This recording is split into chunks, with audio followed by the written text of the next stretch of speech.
Transact a 1031 exchange. Before your next purchase goes under contract, ask to have Stoddard County Title handle the closing. They are your trusted name for title insurance. For generations, Farm Credit has been serving the needs of farmers all across southeast Missouri. We understand the challenges that year in and year out farmers face.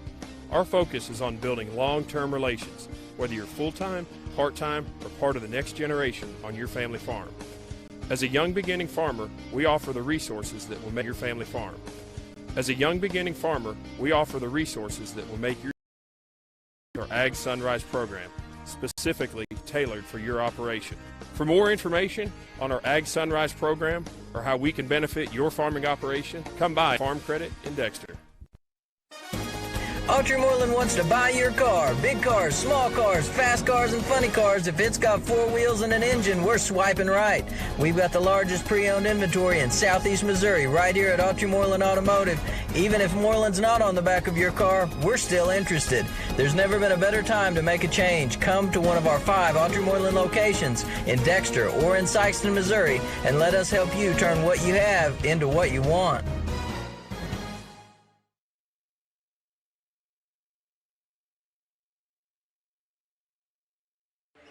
Marcus Burton. Well, welcome to our broadcast tonight where the Malden Greenway come in and they will take on the number 2 seed Dexter Bearcats. Welcome back to the game. This is our 15th game. Alongside me tonight is my old friend, done a lot of games together, Tyler Wagner. Tyler, welcome back. It's good to be back. You've been We've missed you, and we're glad to see you, and we'll hopefully you'll get to see a good basketball game. Yeah, it's good to be back. I've been watching over the last day when I can. Been pretty busy getting back, and but glad to be up here, mixing it up with everyone in the crowd, and it's a tradition like every year. It's good to come and visit and fellowship with everyone that comes out, and of course, get here in the booth and enjoy some good high school basketball. It never gets old. That's exactly right. Let's remember that this broadcast is brought to you by Southeast Health Center of Stoddard County. For all your medical needs close to home, see Southeast Health Center in Dexter. Tyler, we're about ready for some basketball. We've got some pretty good officials, Bobby Godwin, Jay Powell, and Jim Vaughn. And they always do a nice job, and we'll see how it goes. Malden will be the visitors, and Dexter will be on the home team, and we'll step away for the national anthem, and we'll be right back.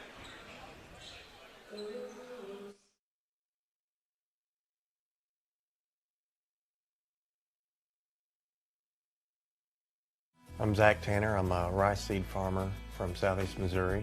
I've produced rice seed for various companies, and for the last couple of years I've grown DG 263L.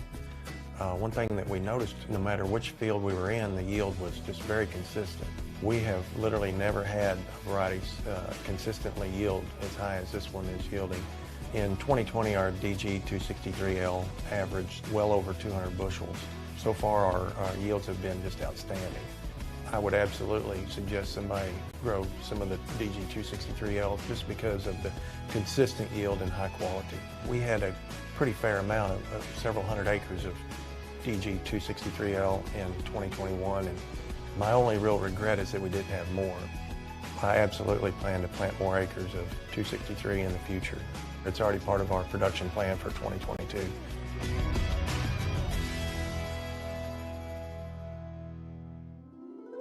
What is Southeast Missouri? Let's try this again. You are Southeast Missouri. You make Southeast Missouri what it is. And Southeast Missouri is who we are. It's in our name. It's in our past. And with you, it's our future. Welcome home.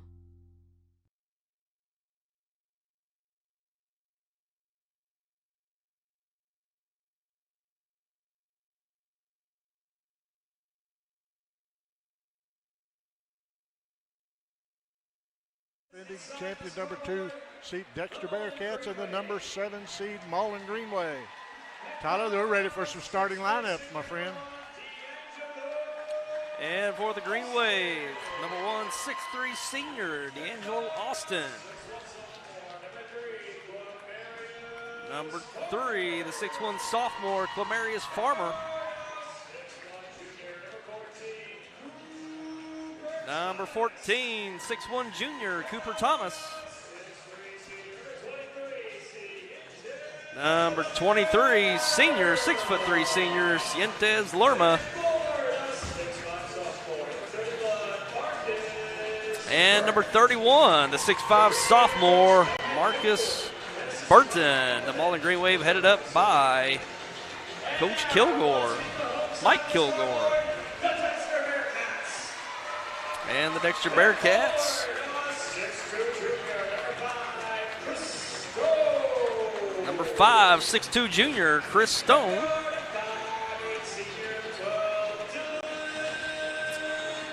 Number 12, 5'8" senior, Dylan Seitz. Number 14, 6'2" junior, Cole Nichols.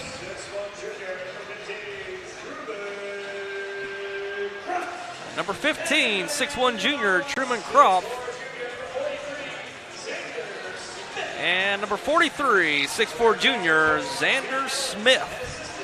These two teams met earlier in the year at Malden, and Dexter come away, I think it was about a 15-point victory. And they've got some good players. Cole Nichols will put the ball on the floor, drive the lane on you, and does a very good job. And Croft is a very good three-point shooter. And Xander Smith underneath does a nice job. Yeah, I got to see these guys back in the summer play, and a new cast. You certainly have your returners and Seitz and Nichols, but some young, up and coming underclassmen coming up, and some new faces for the Bearcats, and some certainly familiar faces over the Green Wave, especially Sientes Lerma. We've seen him since his freshman year in the mix, so he's been here quite a while.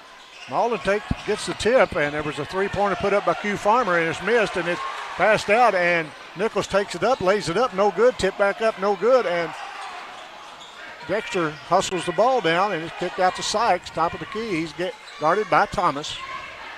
Cooper Thomas, as he drives the lane, going to be a foul on, I don't know if that's going to possibly be D'Angelo. No, it's going to be on Cooper Thomas, and that's going to send Sykes to the line.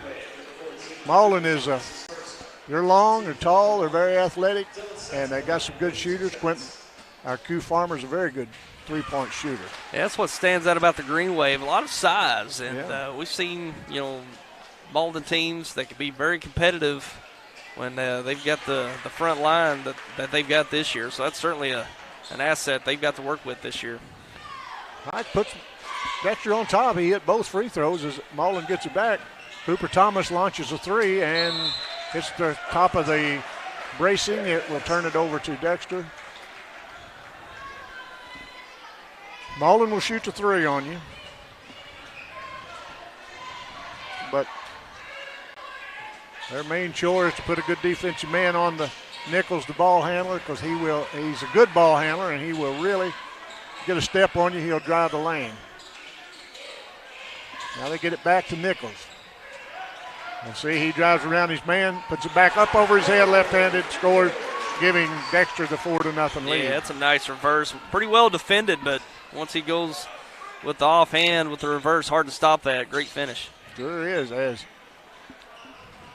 Green Wave gets it across the timeline. They kick it back, kick it over to Farmer on the left wing. Farmer puts it on the floor, crosses over, sends it over to D'Angelo Austin. They're going to call a foul on one of the Bearcats.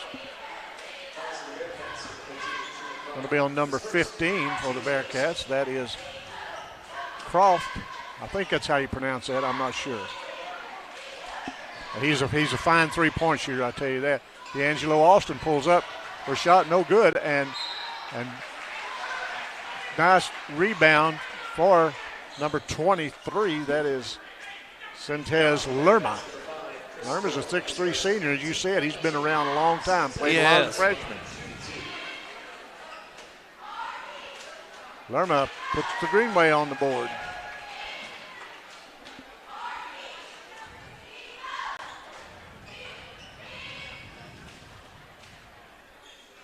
Lerma puts up his second, rolls off, but how to get the rebounds. Burton lays it back up and in. This Burton kid is a player. Yeah, great effort. Offensive board, getting the putback.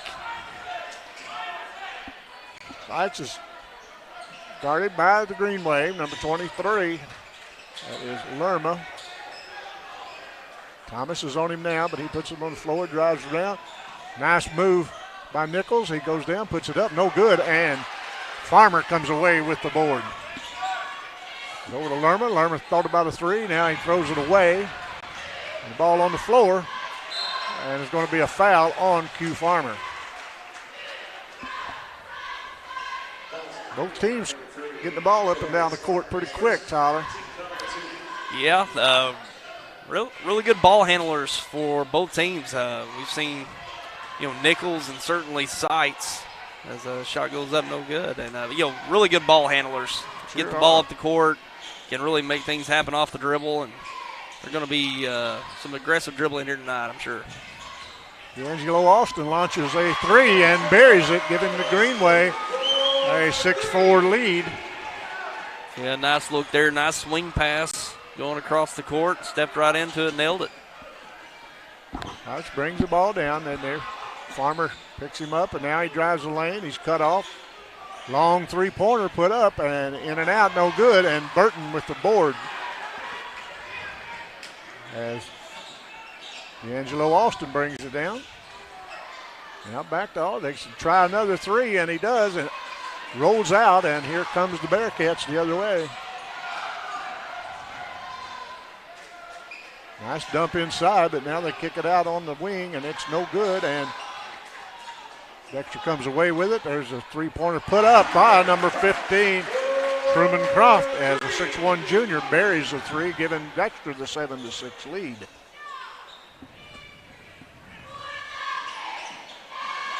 They get it in to Burton. Burton lays it off the glass, and that's where Burton is dangerous. When he gets on that basket and turns, he's got a nice finish. He's got great length. Really nice touch under there, and Baldwin keeps looking his way underneath. They can really take advantage of his size underneath. We're going to have a travel on Stone. Chris Stone's a 6'2 junior. Most of Dexter's players are juniors. They have two seniors on the squad, Maddox Miller and Dylan Seitz. And coming into the game is number 20 for Mullen, Tristan Randall. Going out is D'Angelo Austin. Go figure. And also coming into the game at the next dead ball will be another Greenway sub. They get it down, and Randall throws it away. Yeah, trying to look down. Nice step in there with a steal by Peyton Bowles there.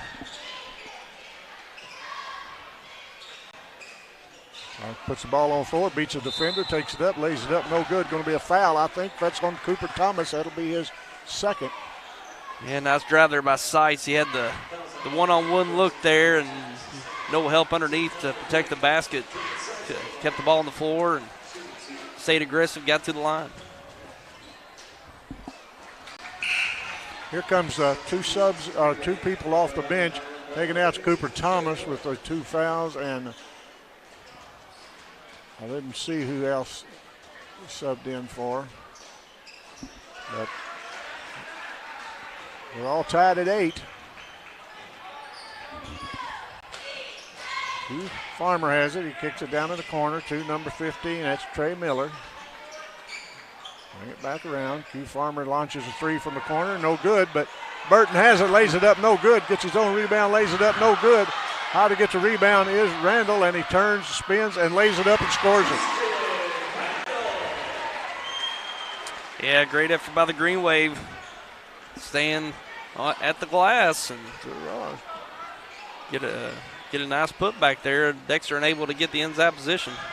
There's a long three-pointer put up by Dexter, no good, and Burton high skies to get the rebound. They're going to have a foul on Dexter.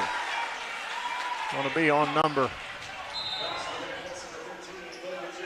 And here comes D'Angelo Austin back in the game. Taken out is Burton, the man that's been doing the rebound and the scoring.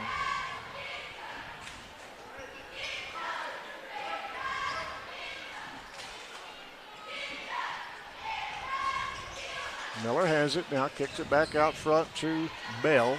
Bell has it, brings it back to Miller. Miller's guarded. He's about to get trapped. Now he kicks it to Q Farmer.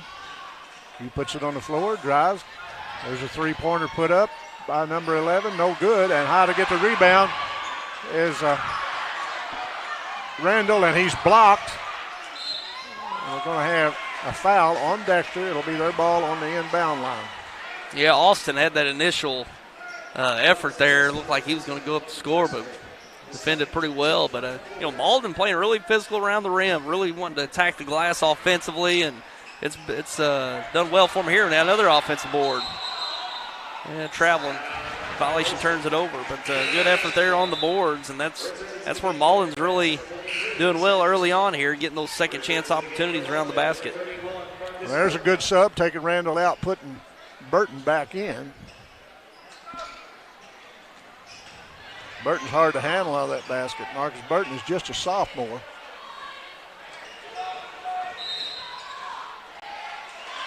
Going to have a foul on Malden. And we saw Nichols there making his move to the basket. Probably one of the best ball handlers in this tournament. Got a really nice, aggressive dribble, being able to take it all the way to the basket. Q Farmer coming out, and number 25, Tyrone Morse, in for Malden. Nichols takes it in, no good. Rebound tipped up, no good. And Burton comes away with the board, gives it over to D'Angelo Austin.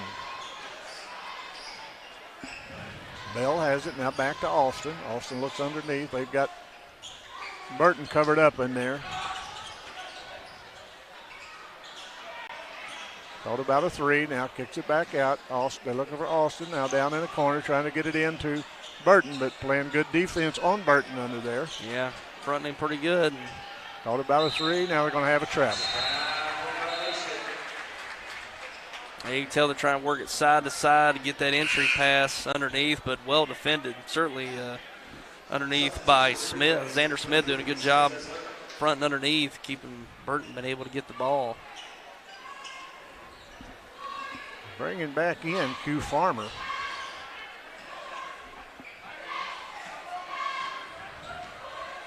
No, I was wrong. They didn't bring in Q Farmer. Brought in back in Lerma. A shot put up and in. Minute 25 to go in the quarter as they get it to D'Angelo Austin. Now they swing it back around to Austin. Now down in the corner to Miller. Skip past. Now try to get it in to Burton, but nice defense by Dexter. Number 43, Smith. Dexter's up by 1, 11-10 with 1:04 to go in the first. Dexter runs a nice offense. They'll weave that around, and they'll do that right there. And Nichols a nice player. Yep.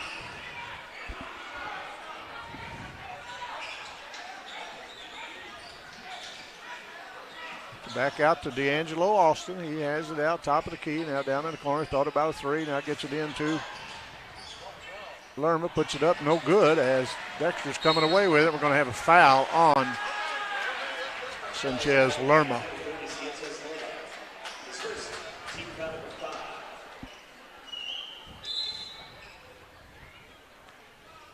Now here comes Q Farmer back in the game, and coming out is Morse.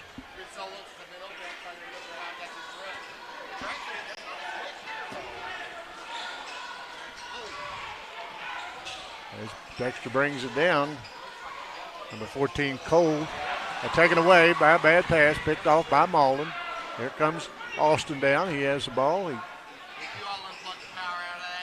Nice drive, shot put up from the baseline, no good. Battle for the board is number 31, Marcus Burton, and he's fouled. He'll go to the line. That's a nice move. Burton works good out there. Yeah, great effort, taking the contact, finishing, chance at a three-point play. Really like this kid. Yeah, I like him. He's only a sophomore. Didn't really get to see him, I don't think, last year. He's new onto the scene this year, but nice talent as a young sophomore. Shot put up, no good. Nice block out by Dexter to come away with that rebound as Cole Nichols stops, launches a three. I believe that Mullen might have got a hand on that. At the end of the first, it's 13 or Dexter, 11 or 13 to 12. Dexter over Mullen after one, and we'll be back after this.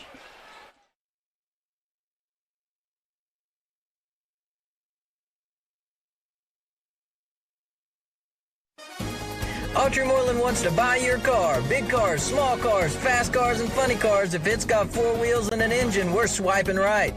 We've got the largest pre-owned inventory in Southeast Missouri, right here at Autry Moreland Automotive. Even if Moreland's not on the back of your car, we're still interested. There's never been a better time to make a change. Come to one of our 5 Autry Moreland locations in Dexter or in Sykeston, Missouri, and let us help you turn what you have into what you want.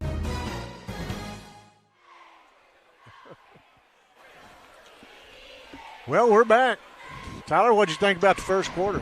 I liked it. It was up and down, and both teams being aggressive. Seeing some zone defense by, Dexter trying to push Malden out to the perimeter, but Malden's been able to get the ball underneath and get some second chance opportunities on some offensive boards, and Dexter knocking down some threes early and certainly being aggressive off the dribble against the man-to-man defense. And I like the style of both teams. I think they're a good matchup, and seeing some contrast in the styles, and look forward to the second quarter. As the Bearcats will start this second quarter with the ball, they put it in Cole Nichols' hand. And like you said, he's one of the best ball handlers in this tournament. I watched his sister play, as that's that kid I was telling you about, Croft, that can bury that three-pointer. I think he hit about 7 or 8 at Mullen that night. Mullen had some kid, I can't remember who it was trying to match him for it, never did work out too well. Yeah, that's the third 3 for the Bearcats so far this game. Mullen has it, kicks it over to number 15, Miller, still in the game. They really covered up Q Farmer because, boy, he can hit the 3, and he's not afraid to shoot it. As a shot put up, no good, as Dexter blocked out very well and comes away with it. Dexter leading 16 to 12. Sykes puts it on the floor, drives. That's going to be partially blocked. Tip back up and in by Dexter's Chris Stone.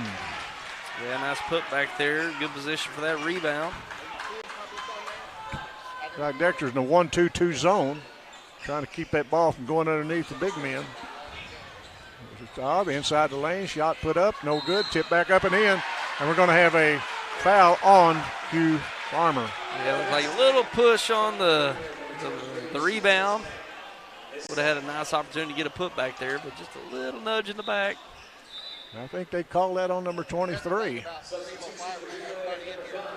Centrez Lermer, that's his second coming into the game, will be number 5, White.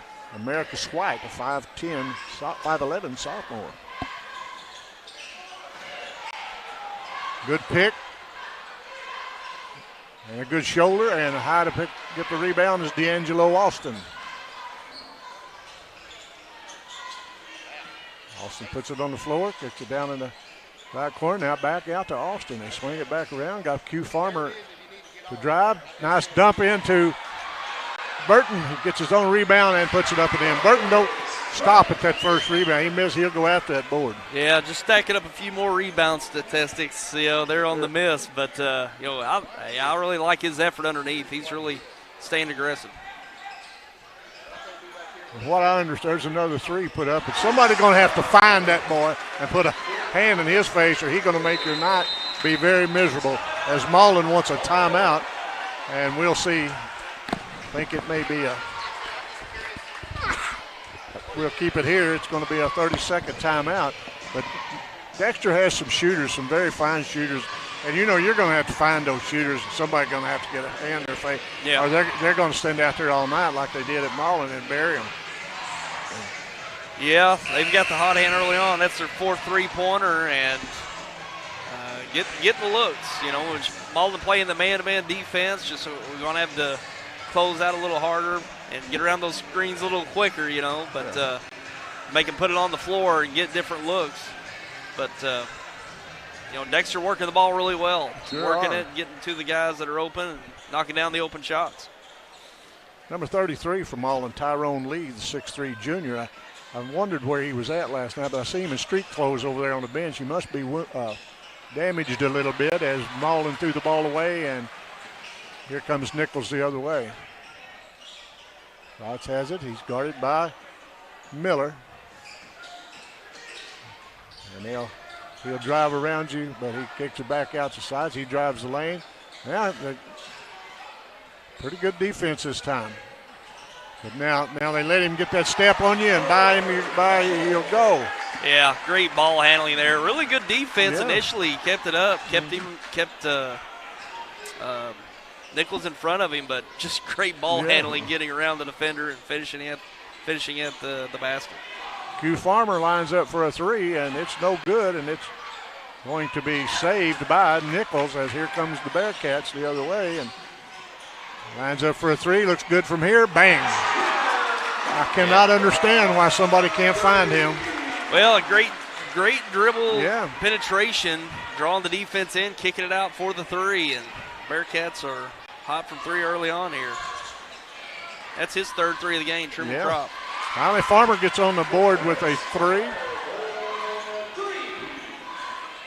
9-point lead for the Bearcats with 4:20 to go in this half.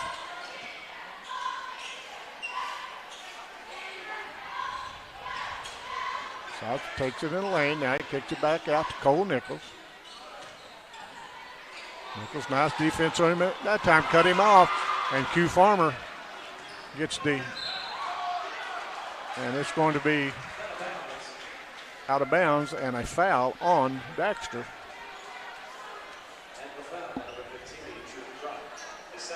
Second foul on Truman Croft. And we're taking Burton out again, and we're putting number 20, Tristan Randall, back in the game. D'Angelo Austin has it. Randall spots up for a three and drains it. Good coaching decision. Yeah, Randall sitting right up top of the key, waiting for that. Nailed it. That brings Malden back to within 6. Nichols has it. He's cut off. Nice defense. Nice takes it to the lane, lays it up, no good, and Randall with a rebound.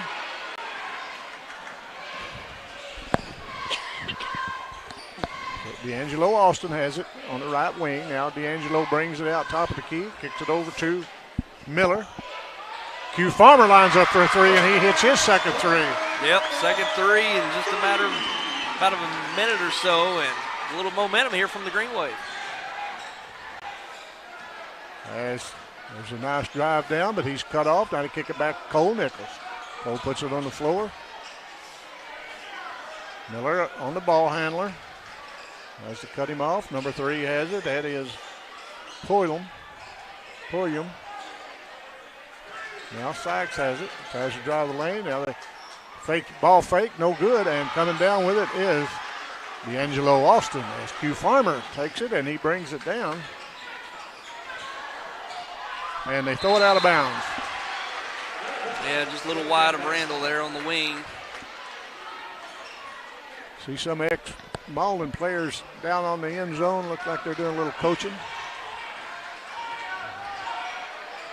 But this game's early. It's a 3-point lead by Dexter. Good defense by White. Well, Dexter's hot from that corner. Yeah, Sights stepped right into that one. Yeah, they spotted him up, and they got a spot marked, and boy, they can bury it from the outside. Extended the lead from 3 to 6, one trip.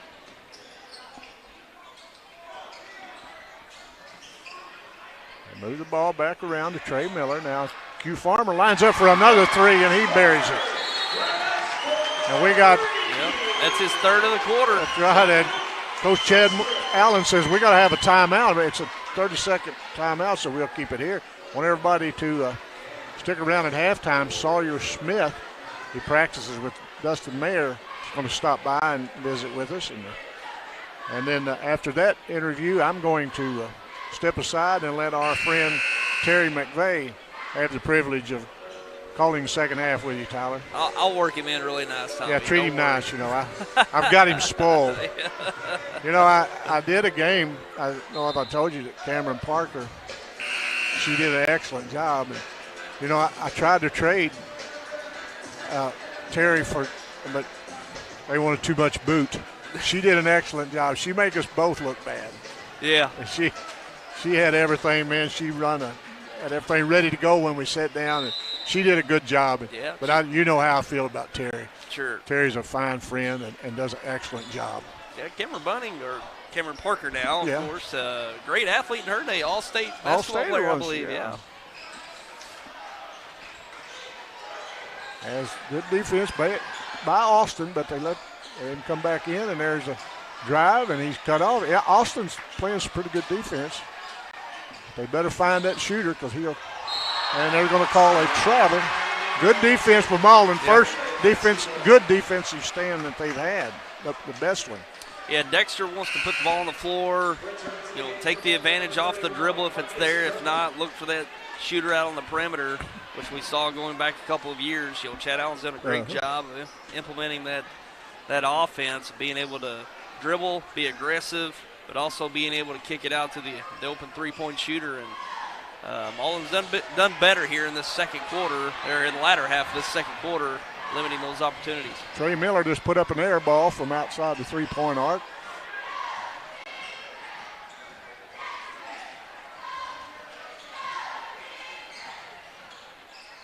And there's a spot up three, and he's a good shooter. Number 12 buries it. That's Dylan Sykes. His third of the quarter. He's got 9 in the game. And that's exactly what I was talking about there, Tommy. You dribble, suck that defense in, kick it out to the open shooter, and Sykes nailed it. As Dexter creates a turnover, and here comes, and he puts it on the floor, almost taken away, but Nichols shoots a little floater, no good, follows his own shot, puts it up, no good, and it's going to stay with Dexter.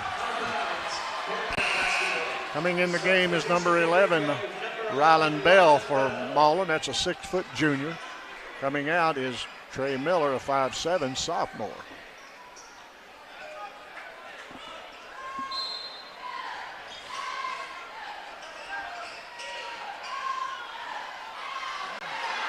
Malden comes away with it. Burton comes away with the rebound. Hugh Farmer thought about a three. Now Treston drives, shoots no good, tipped up, no good, and Burton up with the rebound, no good, and he's going to be fouled, and he'll go to the line to shoot. He just relentless, stays after that board. Yeah, staying aggressive and getting back to the line. And I think he's only got one attempt at the line. I think we got him down before he made that one. So, that's one thing Malden can really rely on this year is aggressiveness around the basket, rebounding, and getting those opportunities. Come Boot Hill Conference time, Tommy. Yeah. That's Boot Hill Conference basketball right there. Banging the boards, getting those opportunities on the glass. And tell you what, Boot Hill basketball is fun to do. They're a very good team in that Boot Hill, and it always comes down to some good games. Yeah, they're always physical battles. And you talk about Hayti, South Pim, Malden, Brothersville. It's just, man, those are physical battles, night in and night out in that conference. And it looks like it's going to be geared up for the same this year. That brings us to halftime. Dexter has the lead, 32-27, but it's been a good first half. And so we'll break away, and I'll be back tomorrow. I'll be finished for the night because Terry's going to take my spot. And I say, and I mean it when I say it's our privilege to do a game with you, Tyler. Yeah, it's good to be back. And getting a half with you, Tommy, is not enough. But, hey, we're going to get Terry in here and have a good time. And, as always, it's been fun. All these years been doing it. Oh, man, we've been around a while, haven't we? And it's really good, and I know you and Terry will take it home. We'll do it. And I'll talk to you after the game. All right.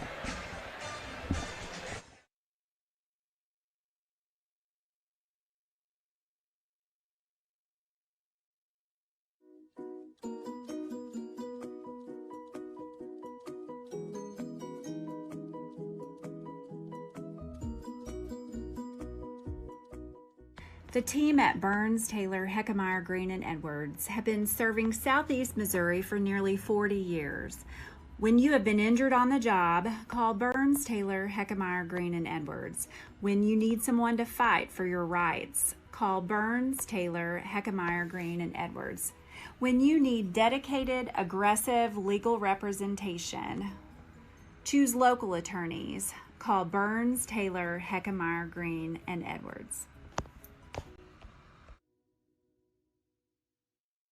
Sawyer, welcome to the Acor booth. We're glad that you stopped by to visit with us. Tell us a little about yourself. Thank you. I'm glad to be here, Tommy.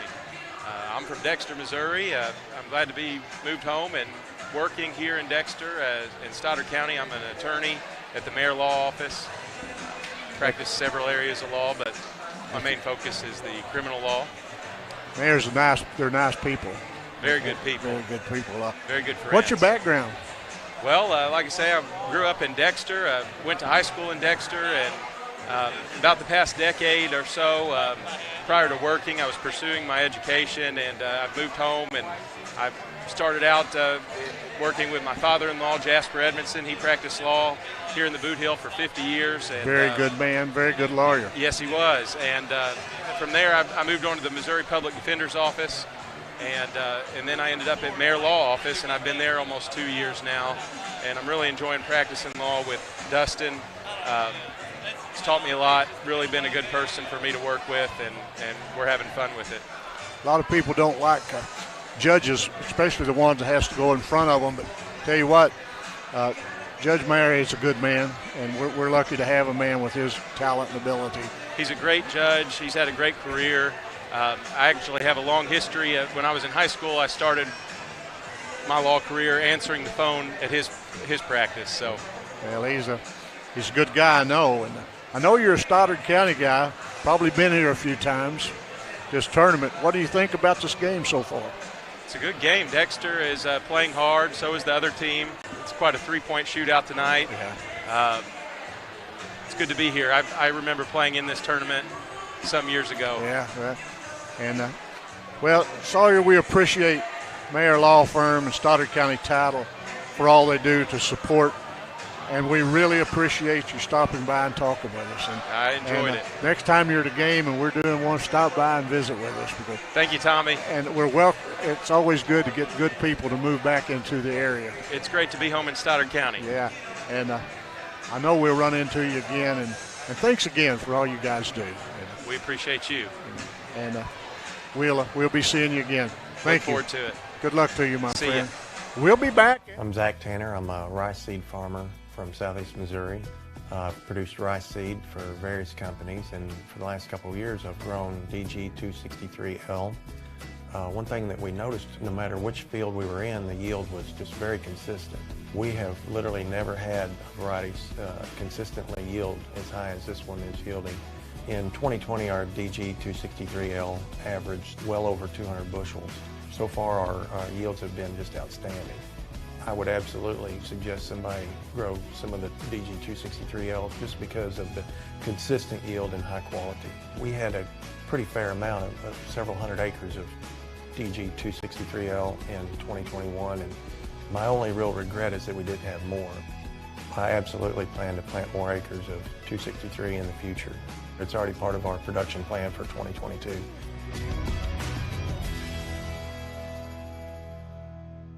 Ask for Stoddard County Title and Escrow to handle your next closing. Dustin Mayer, Joe Watson, and the staff at Stoddard County Title have over 50 years of combined experience in the title and legal industry. The purchase of a home or farm is often a family's biggest investment, and Stoddard County Title and Escrow will put your mind at ease.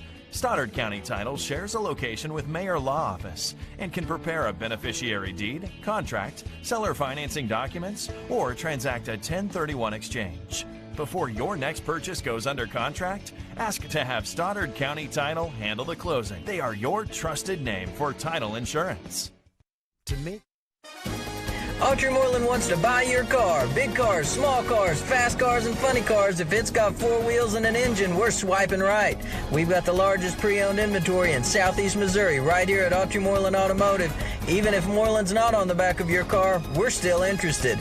There's never been a better time to make a change. Come to one of our 5 Autry-Moreland locations in Dexter or in Sykeston, Missouri, and let us help you turn what you have into what you want.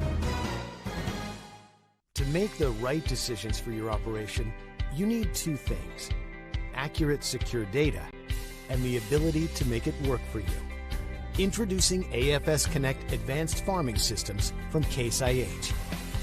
AFS Connect puts you in total command of your operation, bringing together your farm, fleet, and data like never before, with ongoing support from your Case IH dealer every step of the way, so you can increase efficiency year-round. Whether you're optimizing soil conditions, managing nutrients, planting, or harvesting, AFS Connect allows you to remotely monitor every machine. You'll have access to location, diagnostics, fuel, and engine data, giving you the information you need to make the right decisions for your operation. Now that's rethinking productivity.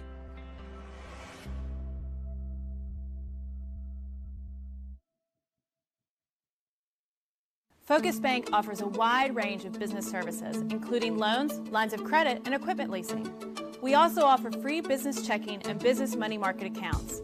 In addition to business and commercial loans, Focus Bank has been making farm and ag loans for over 80 years. We understand the importance farming means to our local community. We're part of that community, and we're here to help it thrive. Visit focusbank.com and learn how we can help you grow your business.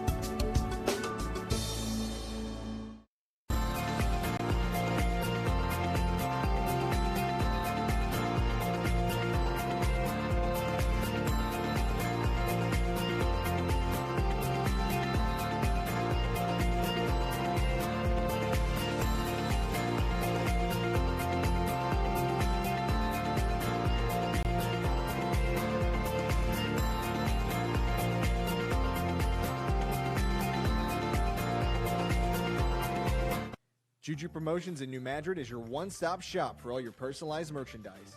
Whether it's screen printing, embroidery, promotional products, heat presses, or decals, we've got something that will suit your needs. So you, your school, or your business will always be looking its best. There's tons to see, from apparel to accessories. So what are you waiting for? Stop into Juju Promotions today in New Madrid, Missouri. And don't forget to like us on Facebook.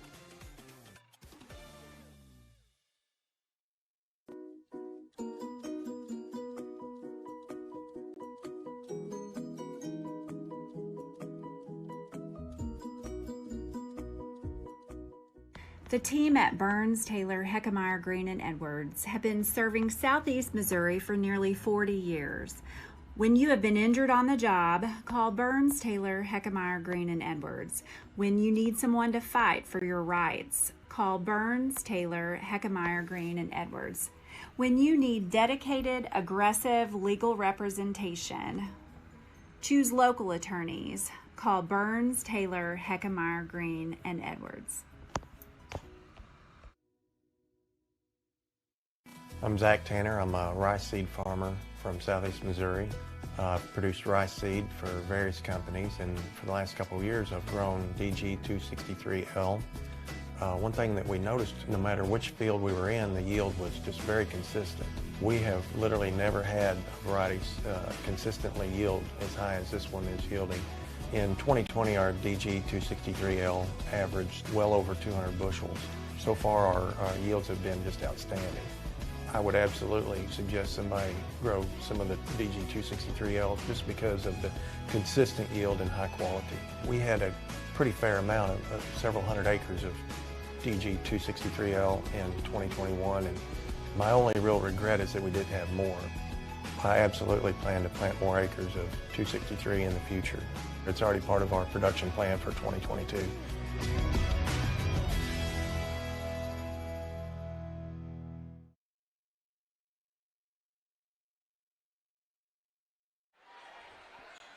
All right, we're back for the second half here at the winner's bracket game on the second day of the 65th annual Bloomfield Christmas Tournament. It's Malden against Dexter. Malden has the ball first. They trail 32-27. Drive underneath, rebound, put it back up. Yeah, Burton back on the boards again. Terrius This kid's been all over the boards early on, especially offensively, and he's cleaning up quite a bit. Well, just my observation in the first half, a missed shot was pretty good offense from Alden. Yeah, it was. Because they were doing so well on the offensive board. Dexter has the ball. They're up by 3. Yeah, Dexter shot the ball from deep really well in the first half. We see another one go up no good. 7 of 11 in that first half from three-point land for the Bearcats. Shot it really well. You know, Malden had 5 threes in the first half themselves. Lerma in the corner. Long 3, counted for Cooper Thomas. First 3 points of the game. Yep. And then we're tied. Malden man-to-man. Dexter moving the ball outside. Cole Nichols with the ball being guarded by Lerma. Picked up a branch, long 3. It's no good, an air ball. Saved back in, not quite.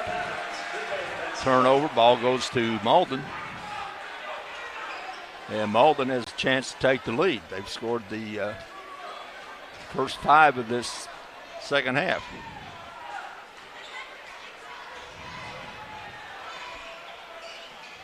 Austin with the ball, Thomas in the corner. Back out to Farmer and to Austin.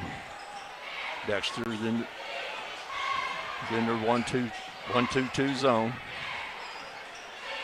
There's Cooper Thomas from the corner. It's no good, but again, rebound by Lerma. Puts it back up. It's no good. Smith with the rebound for Dexter, and here comes Cole Nichols.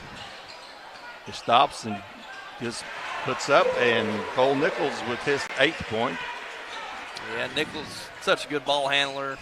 Well, he's just a good player. I mean, there's really not any aspect of the game that he has a weakness in. Austin out front, Dexter with the 2-point lead. Lerma free throw line, stop, pop, count it. Sintez Lerma,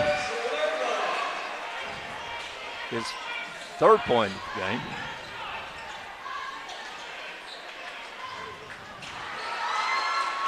Steal by Lerma.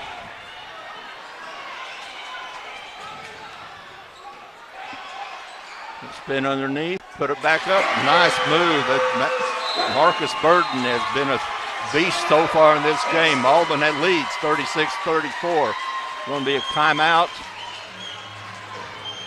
It's going to be 30 seconds.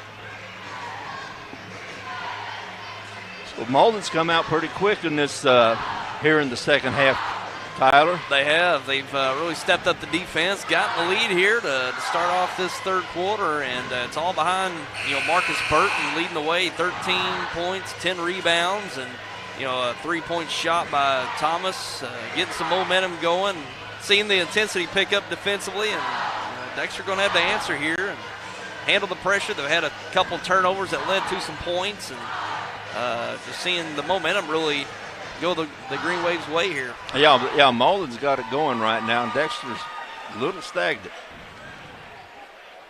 Which in the first half, Dexter came out shooting the ball really well, and I think Coach Kilgore come out with a plan at half to really pick up the intensity and really apply the defensive pressure to get them out of rhythm to start this quarter, or certainly the second half. Yeah, and they're showing it now. They're going man-to-man full court.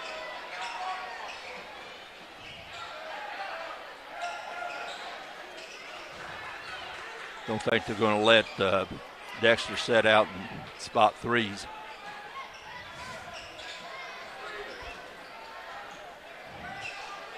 Side to 3, no good. Rebound Austin.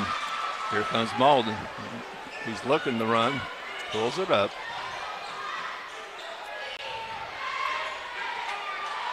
Good interception underneath by Bowles.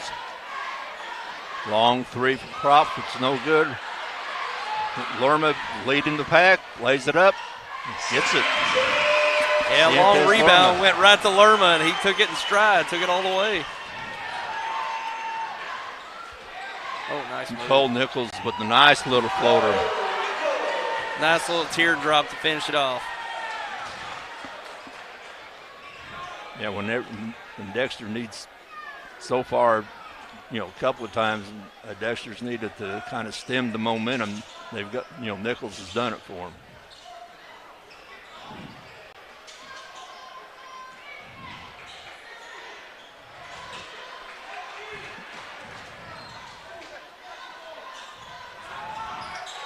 Long three from Farmer. It's no good. Here comes Dexter. Underneath, back out to Cole Nichols for three. It's good. Cole Nichols is carrying Dexter right now. He has all 7 of their points, and they have a 1-point lead. He has all 7 of the points in the second half. Farmer over to Cooper Thomas. He gets it underneath. Burton. Count it, and one. Marcus Burton. Yeah, Malden should be doing that every trip down. Work it over and give Burton that look underneath. Give him that opportunity because he is cashing in this game so far. And man, he's a sophomore. Man, he's got a great touch around the basket. Well, he's long, and and for somebody as thin as he is, he gets his position. Austin turnaround, count it. Yeah, D'Angelo Austin has 5 points in the game, and it's a 3-point lead for Malden.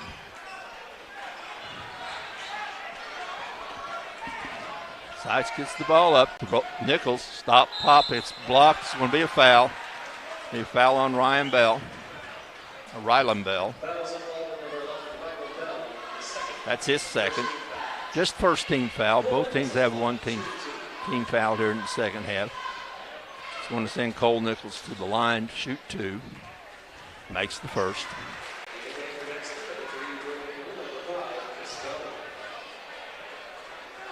It's 14.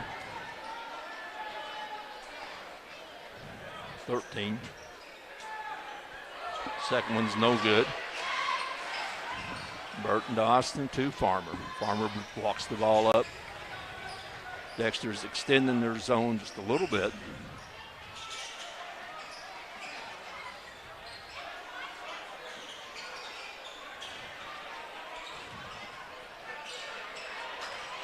.2:10 left in the third quarter.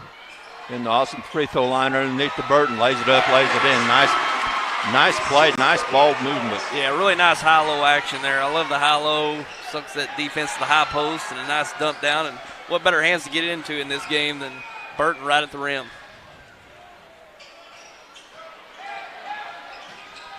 And he's still underneath, picked up by Austin. That was length right there, creating that turnover. Nice sure length was. out the green wave.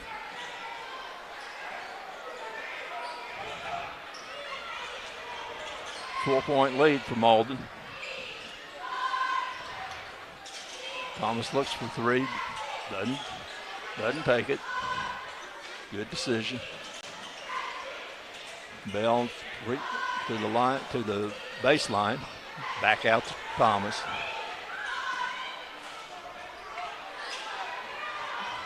Then Malden again looking for that high-low with Austin at the free throw line, just like they did at their last possession. The long three, it'll air ball. Picked up by Pulliam. There's Nichols. No good. Rebound Burton. 47 seconds left. 4-point lead for Malden. Austin's going to shoot it for three. It's no good. Ill-advised. Seitz gets fouled in the backcourt. It's fouls on Austin. Just his first. Team second.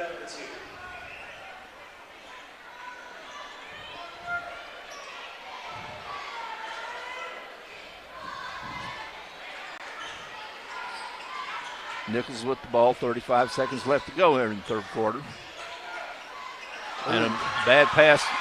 Smith was cutting one way, the pass went the other. Austin with the fakes, no good. And a tip up by Burton. Burton went over the guy in front of him. Just that length that nice he tip has. Yeah. Nichols with the ball. and he's going to be fouled out front. Be another foul on Bell. That's his third. Not a shooting foul, just 13 foul. Give the ball to Dexter on the side. 13.4 seconds left in the third quarter. Cientes Lerma back in the game for Malden. Stone gets it into Nichols. That's whose hands you want it in. Being guarded by Lerma. They're isolating for Nichols. He drives, kicks it back out. Long three, and it's out, and it's off the bracing up top. Off the bracing. Yep. Turnover only 8.8 seconds. So Malden's got a chance to catch, dribble, throw. And that's it.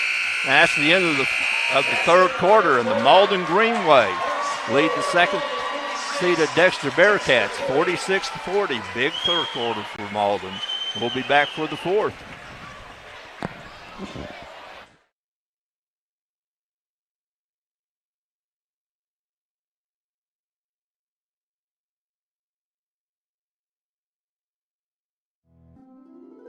What is Southeast Missouri?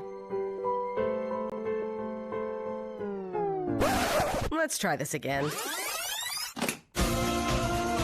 You are Southeast Missouri. You make Southeast Missouri what it is. And Southeast Missouri is who we are. It's in our name. It's in our past. And with you, it's our future. Welcome home.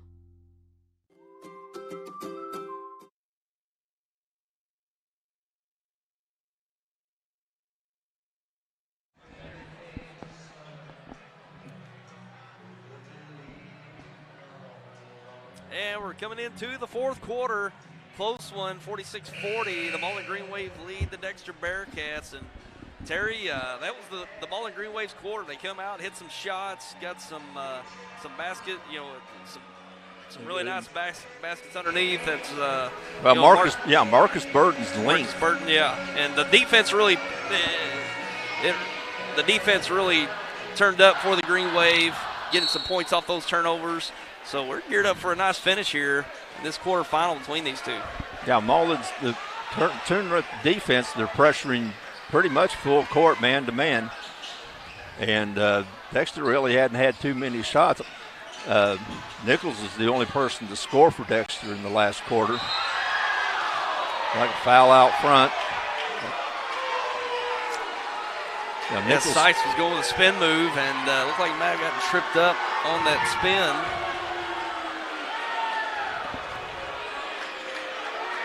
Coach Hilgore doesn't agree.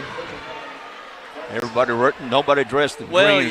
Nobody dressed in green agrees. Everybody dressed in red does. Sights went down, and it looked like Malden was going to have the ball. So he had a 5-on-4 opportunity there on the break. So certainly it was an opportunity waiting. Nichols misses. And we call a jump ball, but it's going to stay with Malden. Nichols is the only person to score for Dexter in this half. He had 8 in the third quarter, and third quarter was a big difference because Malden scored 19, Dexter scored 8 in that quarter. Yeah, we spoke coming into the second half, Terry, 7 of 11, Dexter from 3, and since then in the second half here, they're 1 of 6. So Malden making an effort to really clamp down on the three-point attempts by the Bearcats. All right, another good drive by Austin, and then catching Burton on the baseline. Good move. There's steal by Farmer. Lays it up, no good, but there's Burton. 2. Yeah, nice effort by Burton. 10 point. Following the play all the way through, cleaning up the glass, and it's all Green Wave right here, a 10-point lead. 10-point lead. They've outscored Dexter. It's full timeout, so we'll be right back in 1 minute.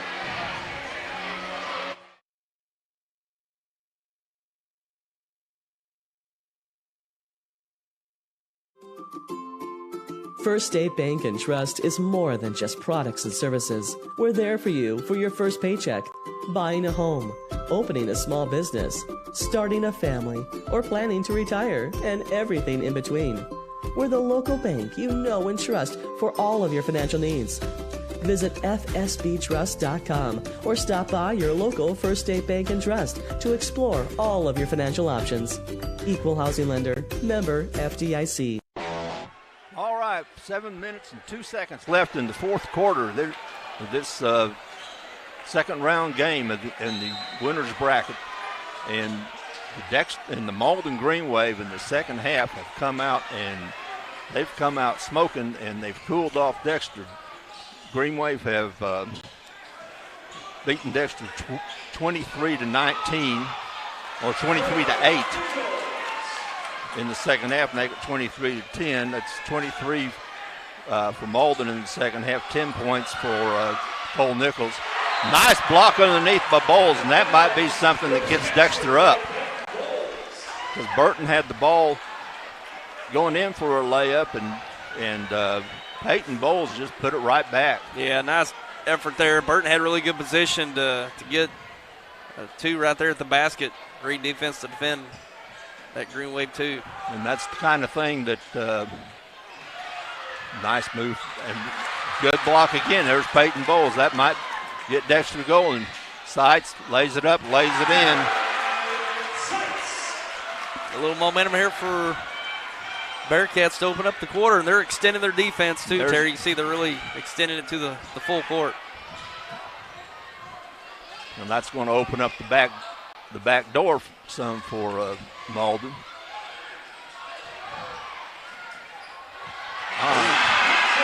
Rattle that three-pointer in. Gets the roll and breaks the momentum of the Bearcats, pushes the lead back out to 9. Farmer, that's his 4th three of the game. Lerma's got 10 in the game with that three.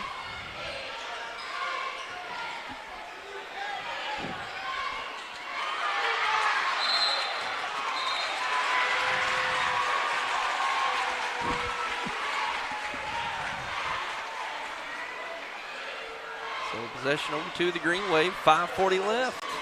Dexter had their 4-point run, but now it's still a 9-point lead. Malden with the ball, 5:40 left. Dexter's pressuring out three-quarter court. Again, that's going to open up. That's going to open up the back door, and there's Burton. He's going to be fouled, and he's going to go to the line. They lobbed it into him and had help in the back, but it's foul's called on Josephat. Malden's got to be looking for Burton down the end here. They'll make that entry pass, give him the opportunities around the rim. He's been hard to deal with all game, and plus they've been able to shoot the ball from the outside well enough that you get that defense sucking down on him, open up a few opportunities from the outside as well. The Green Wave shooting 7 of 18 from 3 tonight, so not bad at all.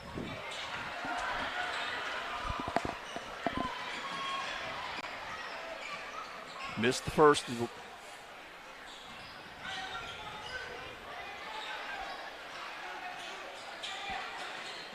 Sides kicks back out to Bowles. Bowles gets it to Nichols. You want the ball in his hand right now.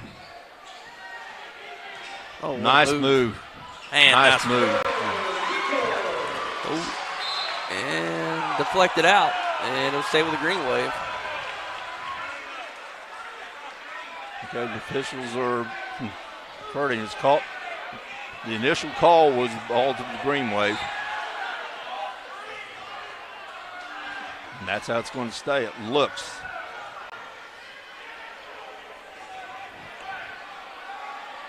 It was a nice effort there by Sykes. Looked like he was close to getting a steal and deflected out.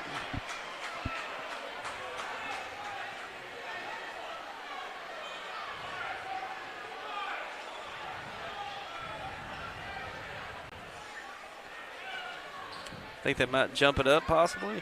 I don't know. They're explaining something, both coaches. Coach Kilgore's walking away like he really didn't like what they were explaining.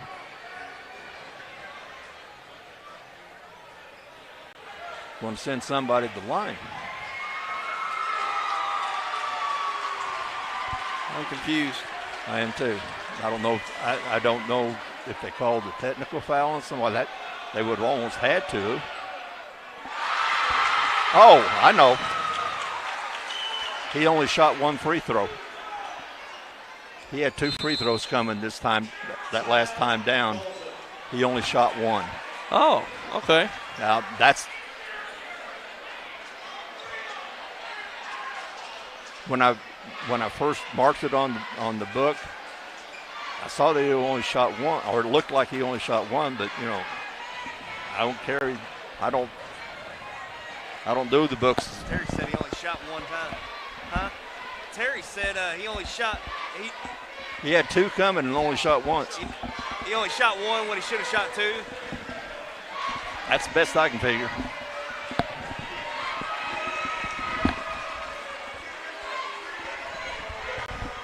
Yeah, it's strange. I didn't even pick up on that, Terry.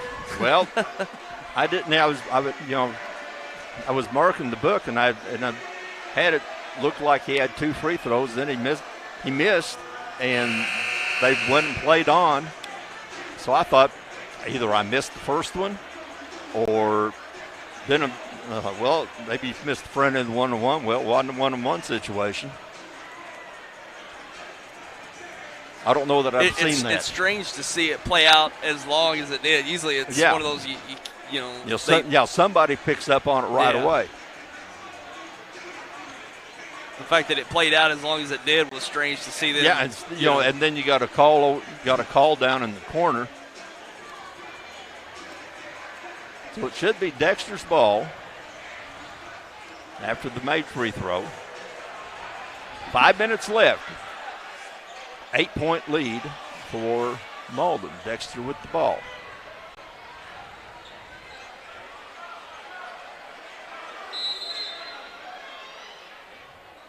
Gets it in the Nichols. He's being guarded by Lerma. Over to Bowles into Sides. Sides to the free throw line. Pulls it back up. Long 3 by Prop. No good. There's Burton with the rebound.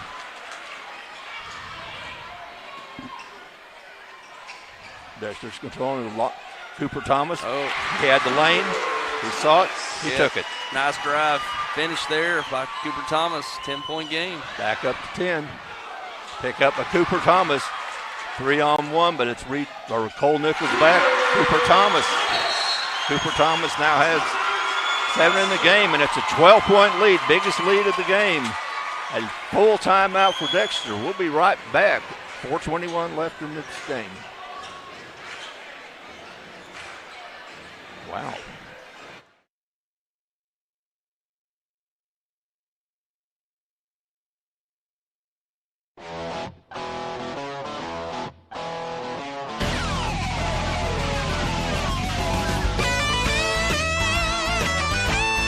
We're right here at King Jerry Lawler's Hall of Fame Bar and Grill on world famous Beale Street, and as you can see, oh my gosh, we have the best barbecue ribs in Memphis.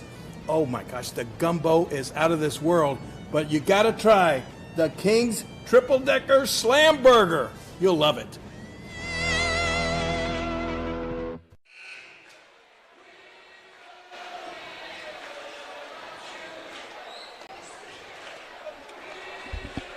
All right, 4:21 left in the fourth quarter. We're the game between the Dexter Bearcats and the Malden Green Wave. Dexter seeded number 2 in the tournament, and Malden in this second half has dominated. Yeah, really, it's been tale of 2 halves, Terry. Yeah, it's all started with the defense from Malden. They've really come out with intensity and forced a few turnovers here in the last few moments, but that's been the story in this second half, is really defending the Bearcats well and converting on the offensive end as well. Good drive by Nichols. He draws the foul against Lerma. He's going to get to the line, which is something obviously Dexter wants to do if they can score points without the clock running. That's Lerma's 3rd, team 5th. Nichols will shoot 2. He's a very good shooter.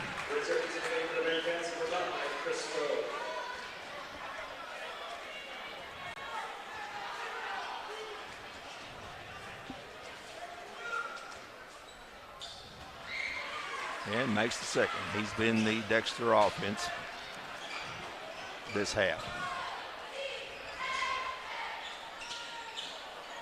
He has 14 and a half, according to my book. Malden's not getting in any hurry.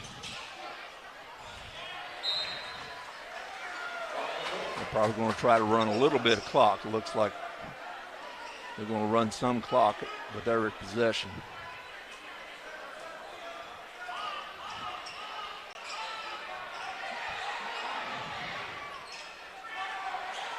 I guess not. Long three, it's no good, but there's Austin with the offensive board, and he's going to take it in, put it up, put it in. D'Angelo Austin with the offensive board and the putbacks. 12-point lead again. Yeah, Dexter really's got to put some offense together here. 3.5 remaining. And there's the guy they're going to have to do it. Misses the three, rebound to Burton. Over to Austin. Dexter's going to pressure. Austin throws it away. Careless error.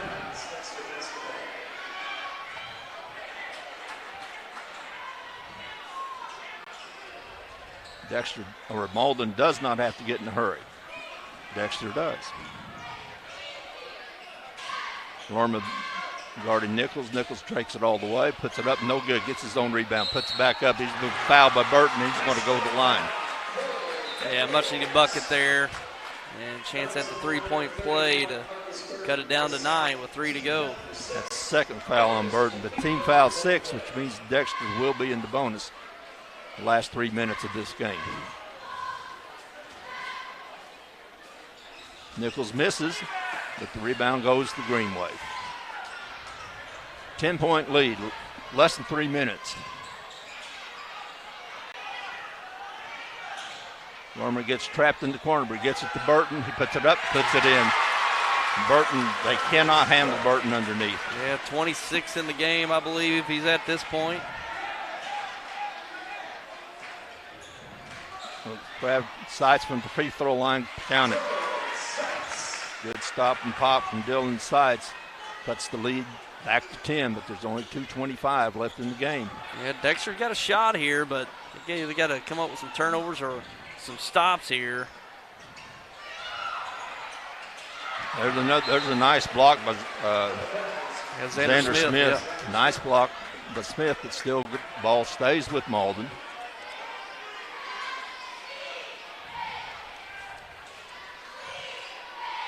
Looking to get it in, gets it into Lerma. Lerma back out to Austin. He doesn't need to take that shot except when you make it. Nice shot. Great shot when you make it. Well contested too. Yeah, it was a tough shot. Sides drives all the way, a little teardrop. He's going to be fouled. Doesn't get the roll, but he's going to shoot 2 without the clock running. Less than 2 minutes to go. 12-point Malden lead. Sights goes to the line.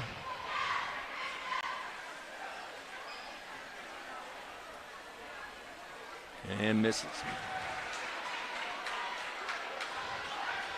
Uncharacteristic miss for Dylan Sights.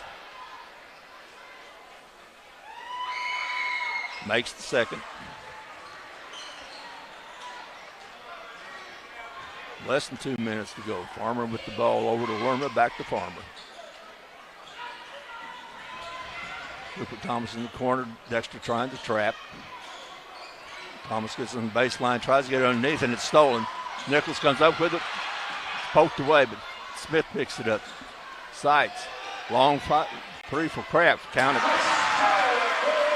Yeah, Kraft with another 3. He's had quite a few in this game. That's at least his 4th. Okay, it's an 8-point game. Minute and a half left. Thomas drives the lane. It's going to be knocked out of bounds. It's going to be knocked out of bounds. It's going to stay with Malden. He did call the foul. The foul's on Croft. Only the 14th foul for the Bearcats. Yeah, they're probably going to have to start committing some fouls to try to get Malden to the line. Certainly be aggressive on any moves to the basket to keep them from scoring. Like right now. Not now. A little too late. Yeah.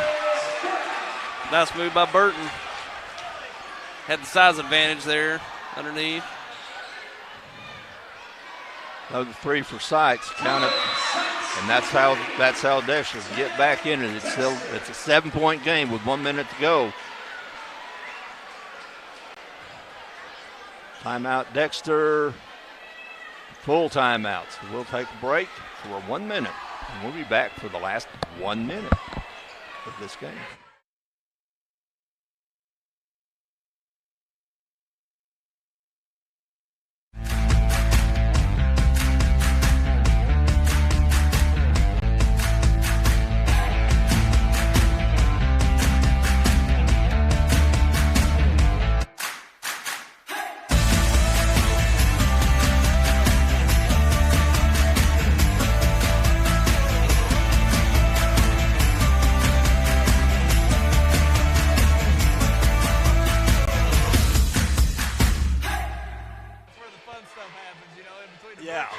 Yeah.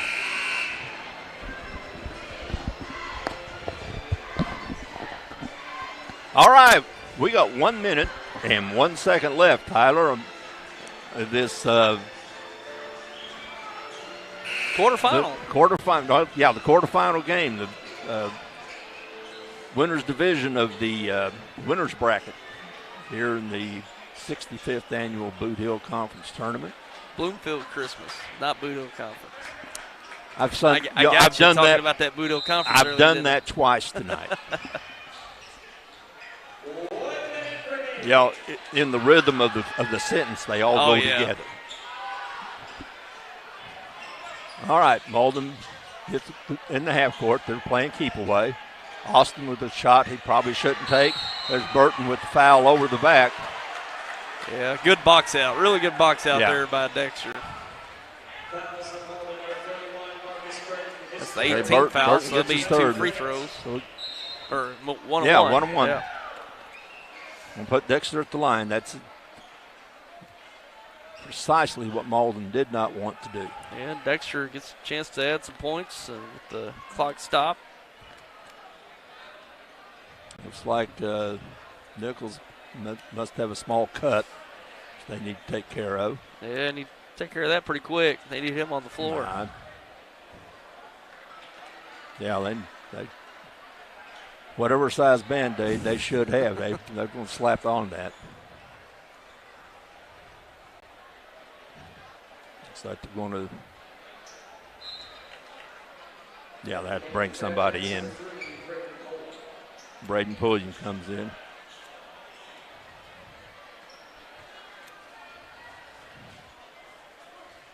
Sides to the line, it's no good.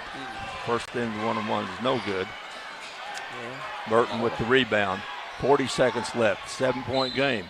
Looks like foul in the backcourt. They still need a couple more to get them to the line.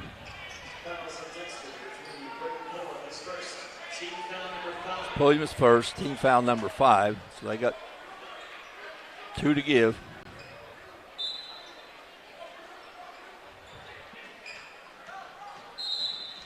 And there's one. Want to give Malden the ball. 1 second went off the clock.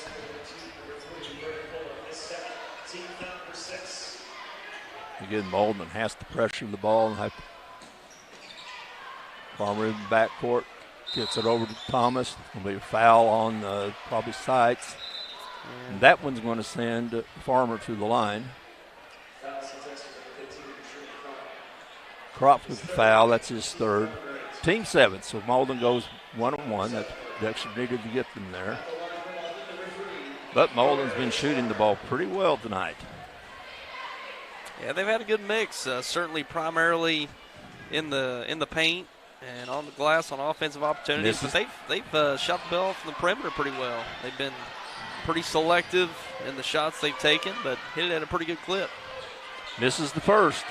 Dexter with the long three. Pulliam, it's no good. Short, but he gets his own rebound. Kicks it out to Sykes. To the free throw line. Back out to Pulliam for 3. Count it. It's a 4-point game. It's 9 seconds left.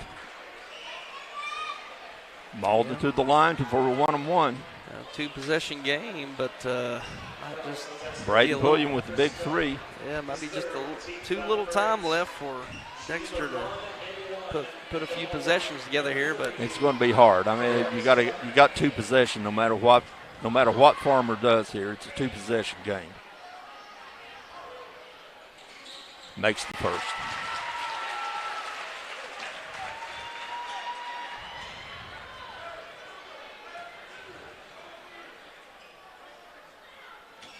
Misses the second. Dexter with the ball. Nichols pulls up, sights for a 3 with 2 seconds left. It's no good. Rebounds battled around, and that's the game.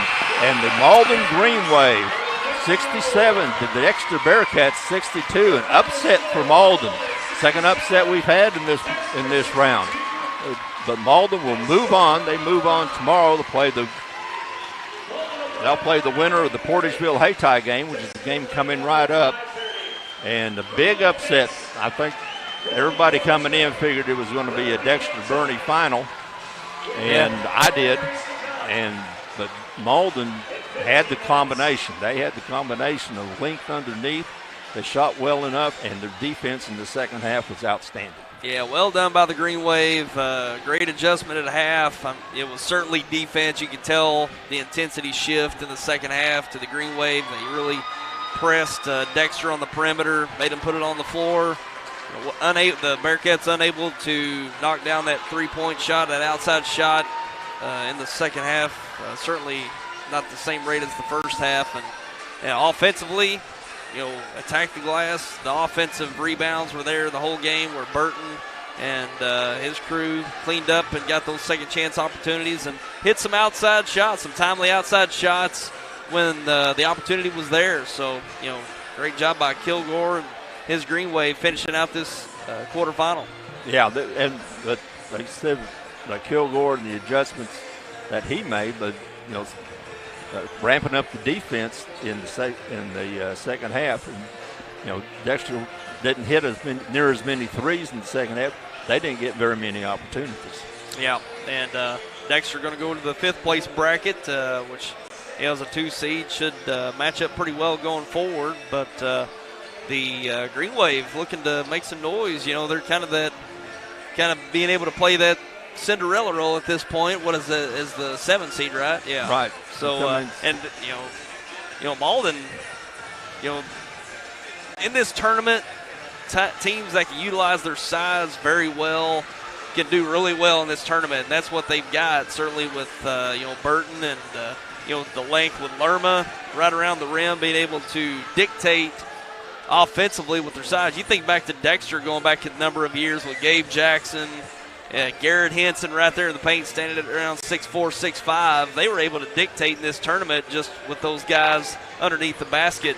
And Malden can play that same role, being able to dictate with their size right and their athleticism around the rim, being able to control the boards and score at the rim as well. Look out for these Green Wave. They're going to be a tough out.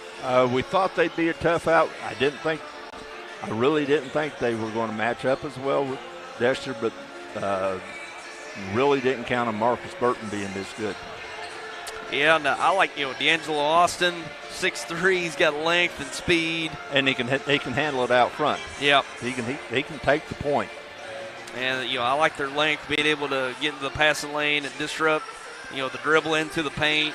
The length can really go a long way in this tournament, and Malden's proven that so far. Moving on to the semifinal round, and looking forward to seeing what they put together going forward and matching up against either Portageville or Hayti, another Boot Hill Conference matchup coming up here. I think this is going to be a good game. Both teams play pretty well. It's 4 or 5?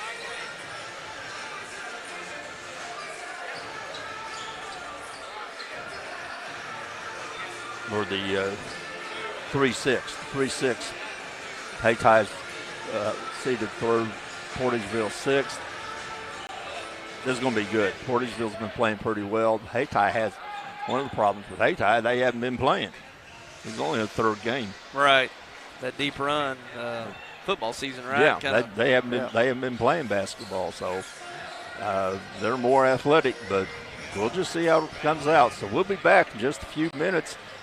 Tyler, it's been a pleasure. It has. Kind of felt like old home week here. It really is. I've got you to my left, and Josh the cameraman, has been here with YHC for a number of years, going back a good handful of years. It just seems like I'm just in a time capsule coming right back here to Bloomfield. And, just grateful to, be able to be on the air with you today, and certainly thanks to the A-Corp team, able to slot me in here tonight, and certainly them carrying the tradition forward of YHC TV, and certainly over on Channel 95 on GoSimo, and just thankful that the A-Corp team's able to carry this forward, and certainly keep the tradition of the Bloomfield Christmas Tournament alive for all people out there online and TV to be able to enjoy. Well, certainly thank you, and it's been fun again. All right, we'll be back in just a few minutes for Portageville and Haytide. Stay tuned.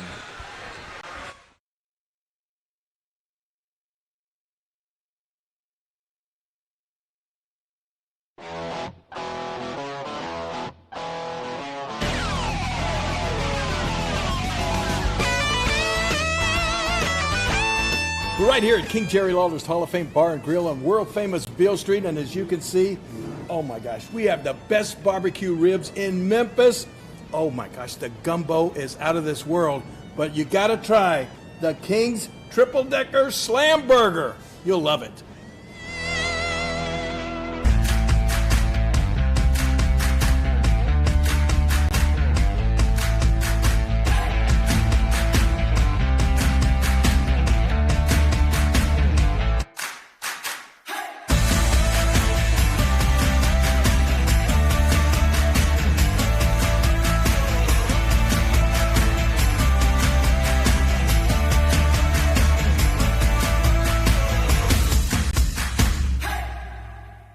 Ask for Stoddard County Title and Escrow to handle your next closing.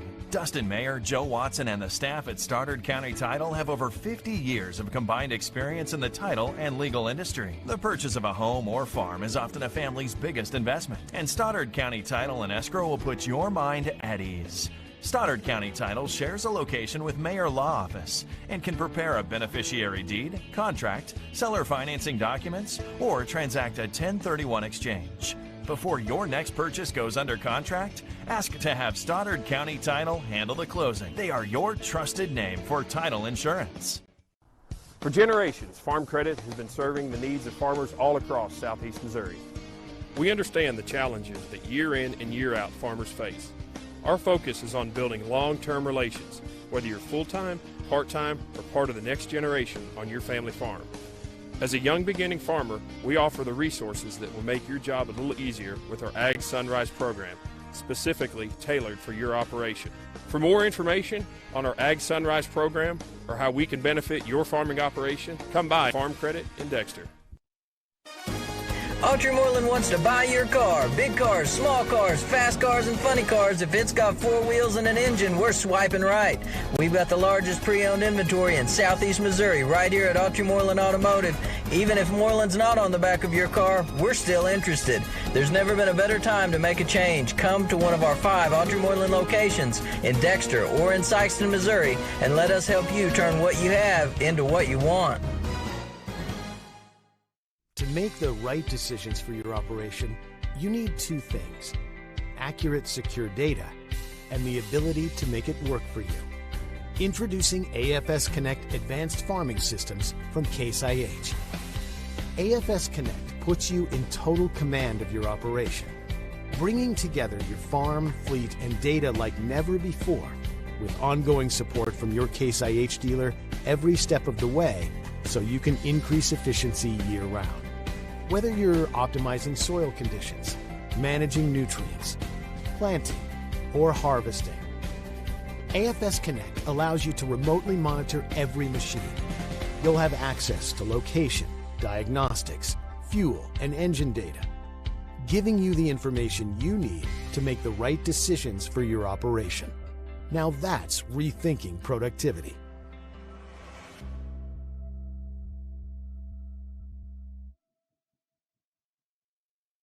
Focus Bank offers a wide range of business services, including loans, lines of credit, and equipment leasing.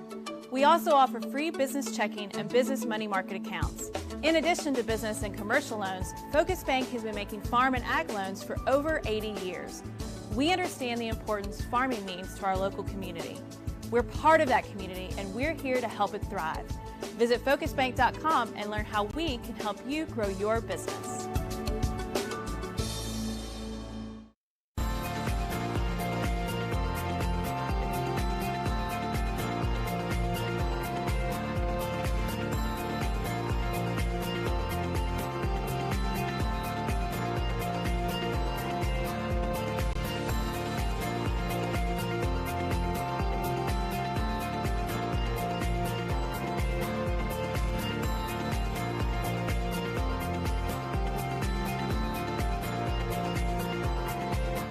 Juju Promotions in New Madrid is your one-stop shop for all your personalized merchandise.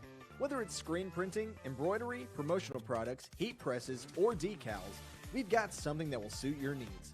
So you, your school, or your business will always be looking its best. There's tons to see, from apparel to accessories. So what are you waiting for? Stop into Juju Promotions today in New Madrid, Missouri. And don't forget to like us on Facebook.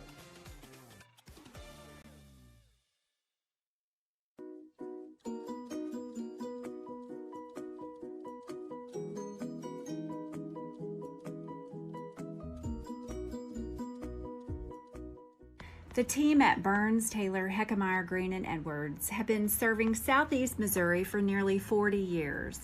When you have been injured on the job, call Burns, Taylor, Heckmeyer, Green, and Edwards. When you need someone to fight for your rights, call Burns, Taylor, Heckmeyer, Green, and Edwards. When you need dedicated, aggressive legal representation, choose local attorneys. Call Burns, Taylor, Heckmeyer, Green, and Edwards. I'm Zach Tanner. I'm a rice seed farmer from Southeast Missouri. I've produced rice seed for various companies, and for the last couple of years I've grown DG 263L. One thing that we noticed, no matter which field we were in, the yield was just very consistent. We have literally never had varieties consistently yield as high as this one is yielding. In 2020, our DG 263L averaged well over 200 bushels. So far, our yields have been just outstanding. I would absolutely suggest somebody grow some of the DG 263L just because of the consistent yield and high quality. We had a pretty fair amount of several hundred acres of DG 263L in 2021, and my only real regret is that we didn't have more. I absolutely plan to plant more acres of 263 in the future. It's already part of our production plan for 2022.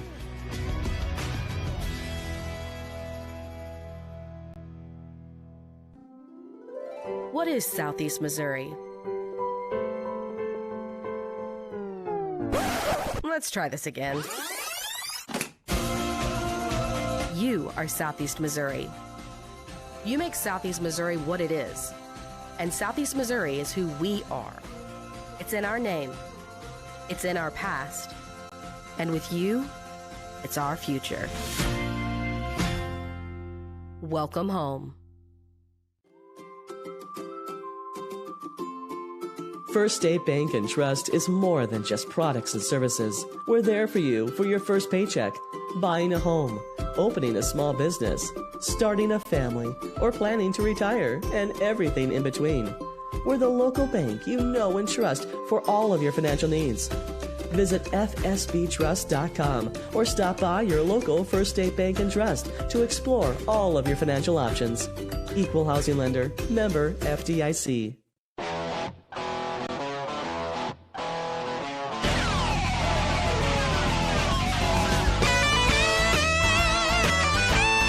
We're right here at King Jerry Lawler's Hall of Fame Bar and Grill on world-famous Beale Street, and as you can see, oh my gosh, we have the best barbecue ribs in Memphis. Oh my gosh, the gumbo is out of this world, but you gotta try the King's Triple Decker Slam Burger. You'll love it.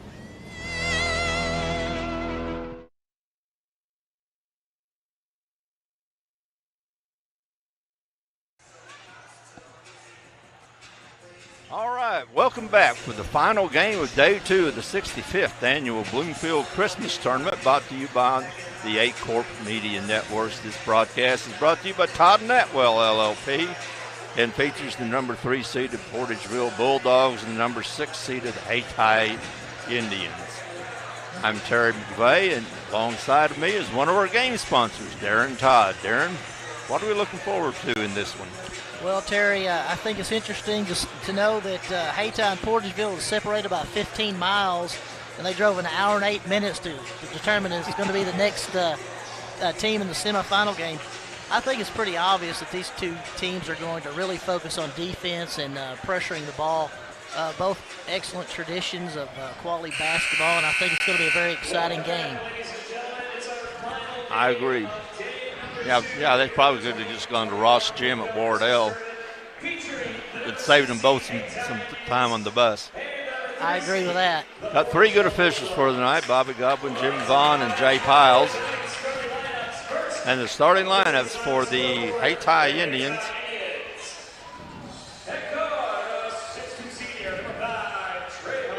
Trayvon Thomas, he had 34 last night in Hayti's win over Bloomfield. Keon Hamilton, a 5'10 junior. Quintrell Clay is a 5'9 junior. Elijah Burnett.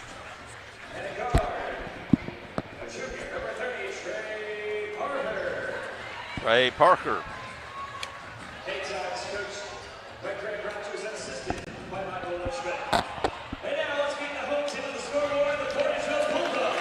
For the Portageville Bulldogs, number 6 seed.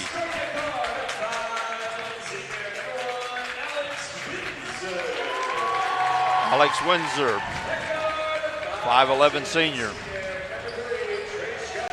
Trayshawn Townsend, he's the leading scorer in their victory last night against Twin Rivers. He scored 24. Bryson Rand, 6'2 senior. Plays bigger than his size, 6'1 senior, Keelan Bills. 6'3 junior, Thomas Franks, number 22. Portageville's dressed in white, trimmed in blue. They'll be going left to right on your screen. Hayti, the Hayti Indians in black, trimmed in gold. They'll be going right to left. Jumping ball is Trayvon Thomas and Keelan Bills. And Keelan Bills listed at 6'1", and Bobby close to 6 feet, but he plays bigger than that. Thomas controls for Hayti. Portageville come out, it looks like a little matchup zone, no? No, man-to-man, looks like. Man-to-man? Kind of switching at the tops. Either man-to-man or they're switching man-to-man, but they're face guarding Trayvon Thomas. Javarian Rand is going everywhere.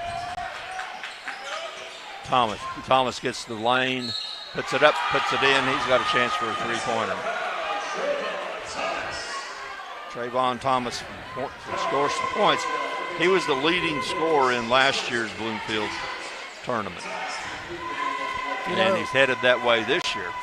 It's very important. He's the leader on the football field. I think he was the Carr Trophy winner this year, and it's obvious that he's a very, very important aspect of the basketball team as well. Yes, he was the Carr winner. Well deserved. His numbers were unbelievable. Portageville breaks the press, gets it in the corner for Frakes. Frakes for long three, and he counts. Thomas Frakes for three. 3-3 game. Hamilton. Shot's no good. Rebound to Townsend. The one thing I was thinking about when I was preparing for this game, Terry, is I think turnovers and rebounding is going to be key as in most basketball games. It's interesting to see who eliminates the turnovers and who really does a good job on the backboard, because I don't think you want to give your opponent a lot of second shot opportunities.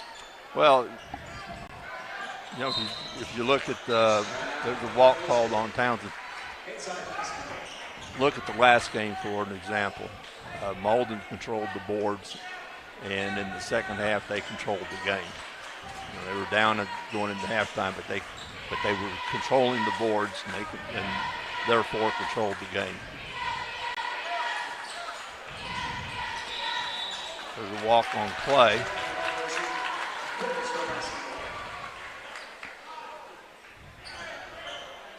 Another turnover. Gives the ball back to Portageville.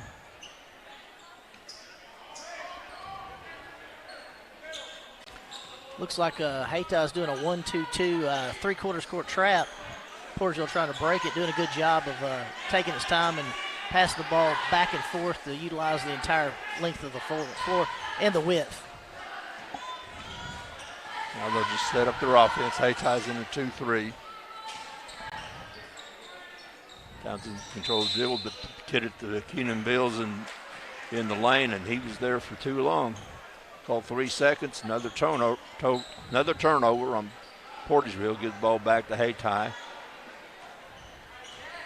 Looks like a little token full court pressure, and he's dropping back. Well, I think Bryson Rand's just going to go everywhere Trayvon Thomas is. That's a good matchup, number 11 and number 5. That's something to watch all night.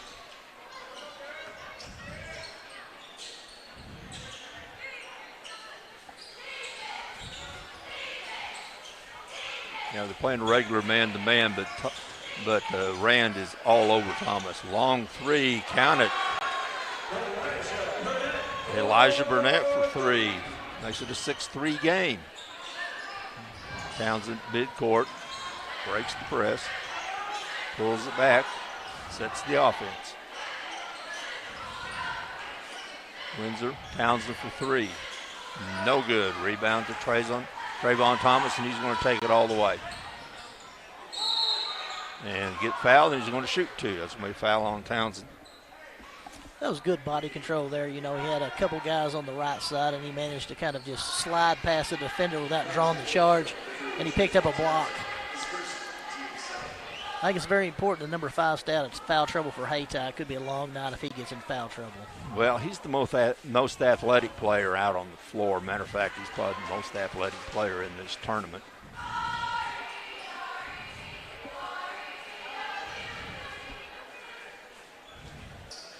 You know, looking on the sidelines, Terry, it's a couple of good athletes over there, too. Travis Day and assistant coach for Portageville, Jamie Massey. I'd take either one of those guys in a pickup game, wouldn't you? I would, too. I was just saw Coach Massey before this game and reminded him that it was 9 years ago when Hawcom won this tournament and with the big upset at Kennett. It was a big upset, but Hawcom completely outplayed Kennett that night, and they earned the win. And it's interesting to know that Hawcom wound up losing the district title to the Haytai Indians that year. That was a good Hawcom team. It was. Very good team. Terry, how long do you think that Haytai will stay in this zone before they try to come out and do a little bit more pressure?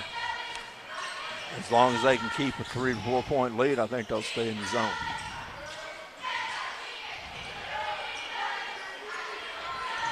Air ball, but there's Keelan Bills with the cleanup underneath, and he gets fouled trying to put it back. Keelan Bills is listed at 6'1". Not so sure he's that big, but he plays bigger. I mean, he basically plays the post for Portageville. Terry, before the game, I went down on the court, and I was just kind of looking at these guys. There are some really, really, really talented athletes on the floor right now, for both teams.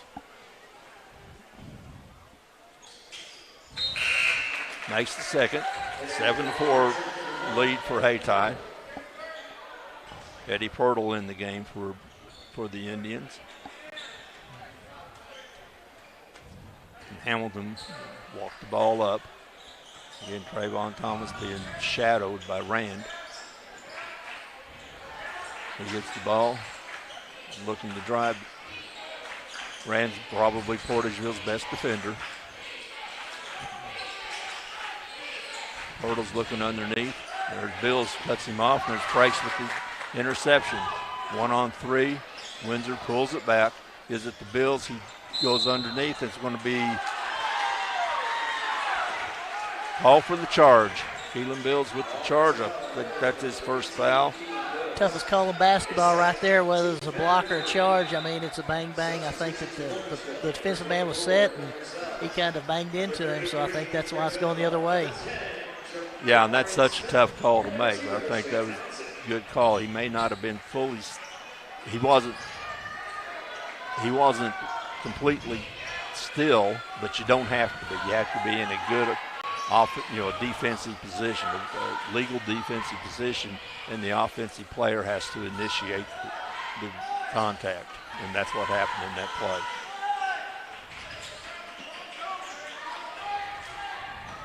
Portageville is just going to face guard number 5 the entire game. Right. Are they? Trayvon Thomas, they're going to have to try to run some kind of zone offense or some kind of double screen if they're going to get him open, because this man is just double teaming our face guarding the whole time in the field. Drive underneath. It's no good from the steal, but here comes Hayti. Takes it all the way, feeds underneath. Nice feed to it's on Hamilton. Kevin Hamilton with two. It's going to be a timeout. 30-second timeout. And with that timeout, a reminder that tonight's game is brought to you by Todd and Atwell LLP. For all your legal needs, contact Darren Todd and Lee Atwell at toddatwell.com or at their office in Kennett. You know, I think it's an interesting game so far, Terry. It's 9-4 in favor of Hayti. It's been very entertaining. I think it's just two quality teams playing very good defense right now. Yeah, there's no and when two teams are playing defense that way, there's no real flow. Of course, part of the one of the objectives of any defense is to keep the offense from getting into any flow, and both of these defenses have done that. 2:46 left in the first quarter. Hayti has 9, Portageville 4. Portageville has the ball. Jamarian Smith will inbound it to Townsend. Back to Townsend. Over to Townsend. Back to Townsend. That would be Shane with the ball now. Trayshawn throwing it in the corner, but the intended receiver cut towards the middle. So it's going to be a turnover. Give the ball back to Hayti. Thomas is now being guarded by Shane Townsend. Thomas drives free throw line back, picks it out. Back to Hamilton. Drive underneath. It's going to be a foul on the floor, but Quintrell Clay driving. That foul's going to be on Keelan. Frakes. You know, I'm really impressed at Hayty's patience. This is a nice cut to the basket. Good block by 24 there from Portageville.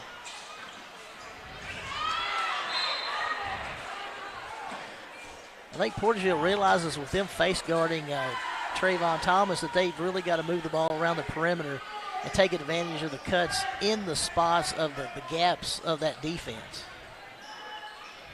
And they got to do something. Somebody else has got to try to do something besides just relying on Thomas. And that's what Hamilton just did. And there's a errant pass. Hayti with the steal. Going to be a walk. Turnover, get the ball back to Portageville. That 1-2-2 three-quarters court trap has started to pay some dividends for Hayti. I think that Coach Irby's doing a good job of subbing people in and out and realizes it's going to be a long 4 quarters, that you have to just be patient moving the ball back and forth against this 1-2-2.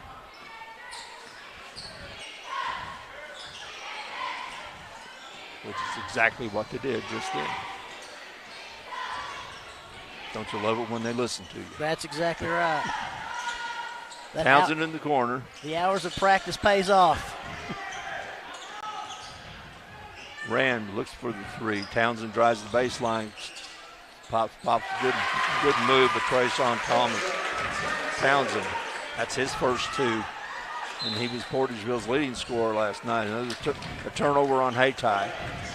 1:13 left in the quarter. That's one thing about tonight's game, Terry, with these two teams both being in the Boot Hill Conference. They're very familiar with each other, and they've played each other a lot in the past, and they kind of know what the tendencies of each player is and what each team is. Good feed underneath. Go to witness, get the ball to Trey Benthal. Timeout. Hayti, 30-second timeout. Just a reminder, tonight's game is brought to you by Mayor Law Office. If you find yourself in need of legal representation, Duster Mayer and Sawyer Smith are ready to help you at Mayor Law Office in Dexter. You know, Terry, and looking at these two teams tonight, I did a little research on the Bloomfield Christmas Tournament history.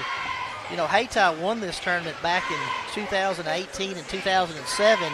Portageville, of course, won it back in 1990 and 1992. I think it's interesting to note that while Portageville's been in the championship game a lot more than that both these teams have a rich tradition in basketball here at the Bloomfield Christmas Tournament. This is a really, really good second-round matchup. Well, think about the history of Portageville. Portageville's won 5 state tournament titles, but they've only won the Bloomfield Christmas Tournament twice. And both Hayti and Portageville have won this tournament twice. But Portageville, for all their storied teams in the 1990s and, of course, their last championship team in 2009, 5 state championships, but only 2 Bloomfield Christmas Tournament championships. Tells you something about the quality of this tournament. That's exactly right. One of the finest tournaments in all of Missouri. Well, it's in the best gymnasium in the state of Missouri. Absolutely. I mean, there's nothing finer than this place to watch a ball game. Portageville's man-to-man defense. Thomas gets by it, nice feed underneath. Can't get it to go, but he gets the rebound, and he's going to be fouled and shoot 2. You know, I'm talking a little bit about Hayti, of course. They won a state title back in 1983.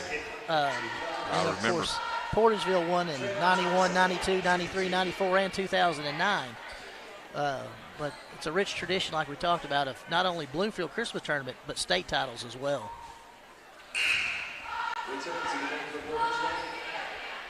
Thomas makes the first. That last foul was on Rand. That's his second. Of course, he's probably Portageville's best defensive player, but now he has to go to the bench with 2 fouls in the first quarter.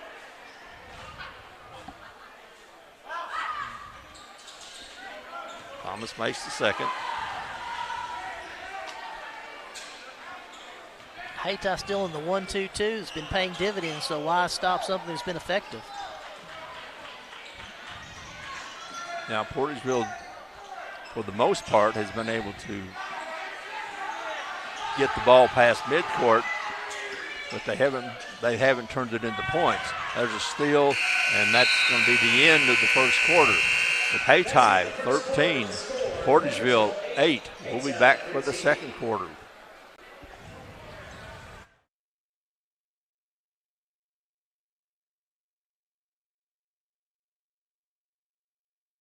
Juju Promotions in New Madrid is your one-stop shop for all your personalized merchandise. Whether it's screen printing, embroidery, promotional products, heat presses, or decals, we've got something that will suit your needs. So you, your school, or your business will always be looking its best. There's tons to see, from apparel to accessories. So what are you waiting for? Stop into Juju Promotions today in New Madrid, Missouri. And don't forget to like us on Facebook.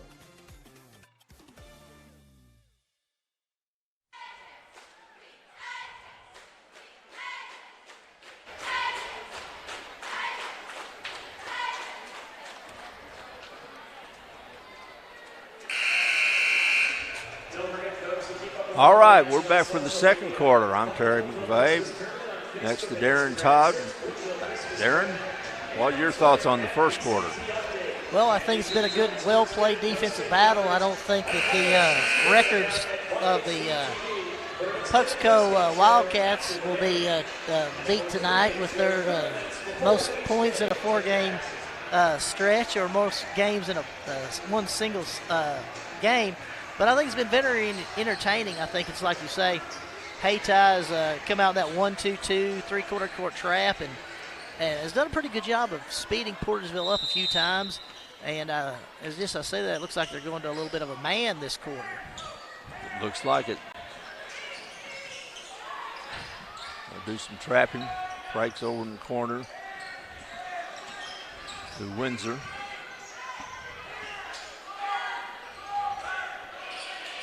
Then they're playing a tough man. Comes up with the steal. Drive, low, throws it up. No good. Rebound comes off. It's off of Portersville. It's off of Hayti. And it's back to Portersville. Got him. We're going to talk about it. Whether or not he established himself on the front court. Over and back. He hadn't landed on the front court from when he left the back court before he caught the ball. You could tell how athletic he is because he made a lot closer than I thought he was going to. Sure did. You know, Portersville's doing a good job of rotating bodies in and out. As I talked about earlier, they realize that they have to stay fresh for the third and fourth quarter. Haytie's not subbing as many players in, so that's why I'm kind of shocked that they went to a man, but it looks like they're back in a zone now. Trayson Thomas for three. Tightens it up, 2-point game. 7 minutes left here in the first half. Hayti leads by 2. Portersville staying in the man. There's an attempted steal. That's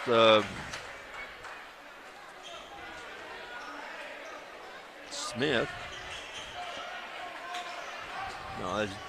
No, Smith. Back up again. That's Shaden Townsend.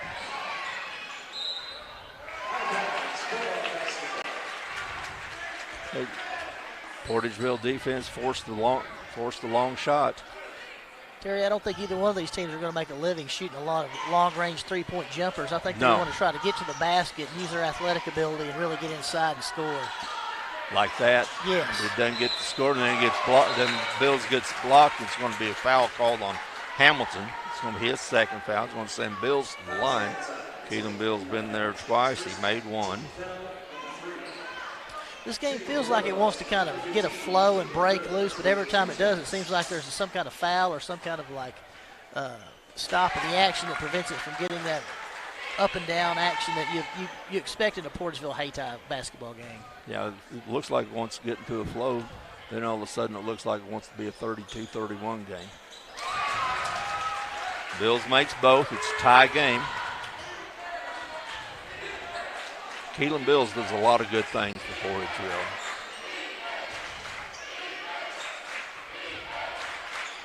Thomas with the ball.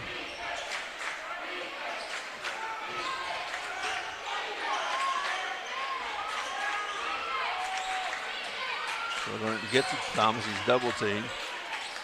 Good help defense for Bills. Bills with the rebound. Shots off the rim. Here comes Portersville. It is a tie game. Shane Townsend with the ball. Over to Trayshawn Townsend. Looks We're like going to play the Townsend game again. Looks like Haytie's falling into a little 2-3 matchup. Nice play. Oh, what a Euro. Trayvon Thomas. It reminds me of you playing at the rec center, Terry, back in your day. I think if I tried to step like that, I'd be down for a month. And that's at any stage of my life.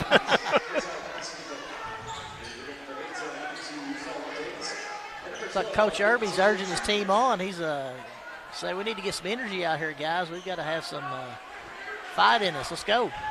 Zolan Davis in the game, first action tonight. Trayvon Thomas brings the ball up. He's going to have the ball in his hands a lot tonight. Gets around Thrace, gets over in the corner to Davis.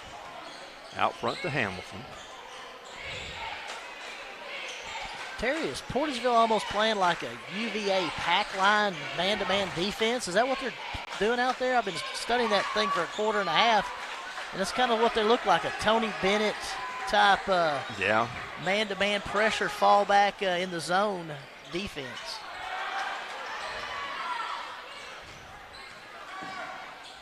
Trayvon Thomas for three. It's short. Rebound to Windsor, and he's going to be fouled. Fouls on Barber.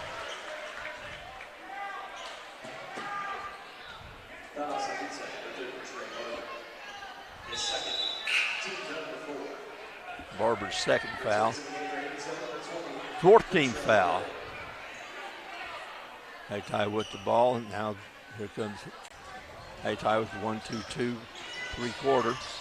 Townsend for three. He's the guy, he can shoot it. He has that shot, and Windsor has that shot. When they let the game come to them and let the ball just come to them and take that shot, that's the shot that Portersville needs to take and hit to be successful in this tournament. Yeah, one of the problems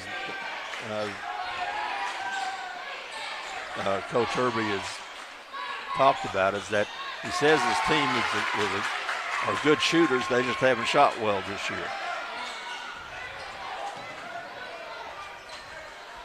Well, the key is you have to have that mentality of if I'm open, I'm going to shoot it. If I'll go 1 for 10, the next one's going in. That's the mentality you have to have as a shooter. Shooters, what do shooters do? They shoot.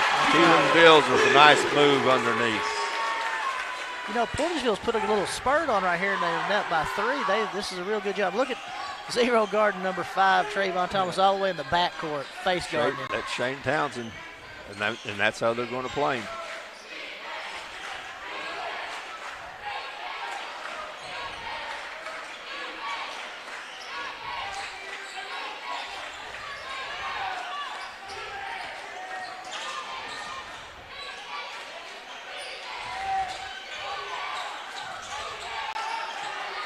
And if you notice that Keelan Bills is staying back in the defense to provide help whenever he needs to. Breaks in the corner. Count it. Travis Thomas breaks with his second three-pointer. We got a timeout. It's been a run for Portageville. Timeout Hayti. It's a full timeout. We'll be back in a minute on A-Corp Media.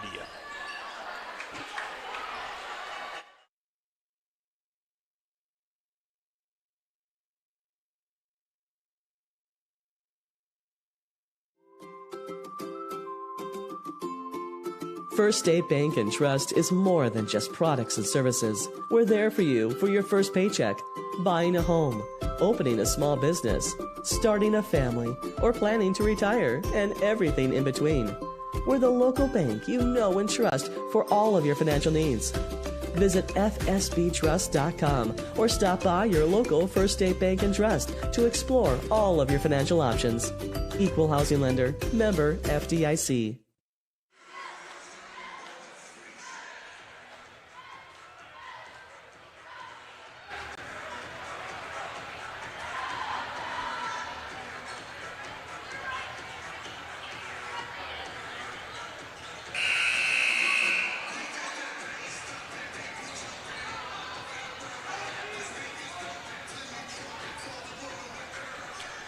All right, 2:45 left in the first half. Portageville's been on a run. They have 21. Hayti hasn't been, and they have 15. Trayvon Thomas is going to try to change that as he walks the ball down the court.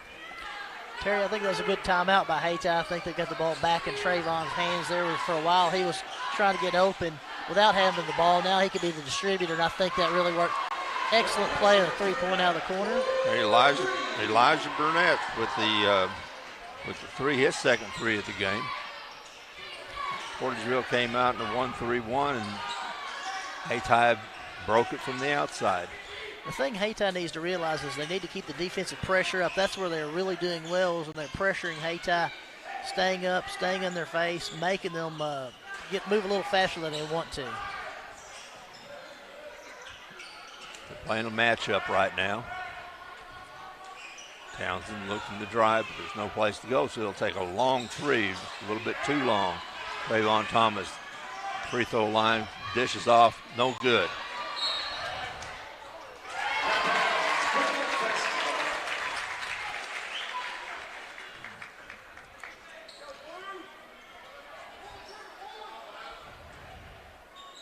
Ball went back to the hospitality room. They had to go run it down.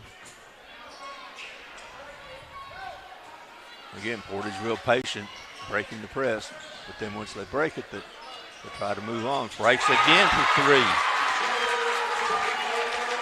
At some point, Frakes is going to shoot them out of that 1-2-2 three-quarter court trap. That's his third 3.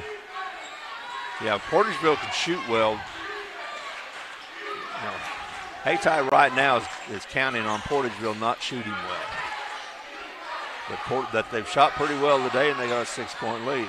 There's a long shot, no good. Rebounded Shane Townsend. Out to Trayshawn. 1 minute left here in the first half.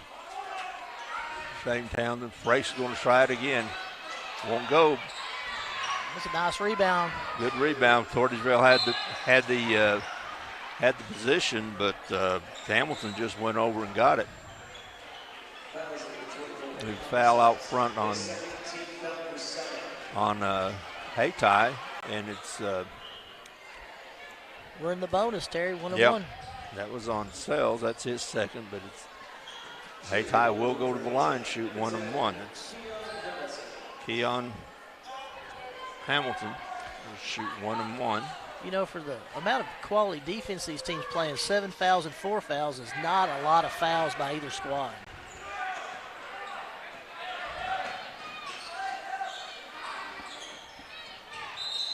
All right, good defense by Hayti. Creates a turnover. 6-point advantage for Portageville. It's a big possession right now for Hayti. Portageville wins her over to Townsend. Townsend pulls up, shot. Too late. So that's the end of the first half. Portageville 24, Portageville 18. We've had a pretty good first half. We'll be back to bring you the second half in just a few minutes.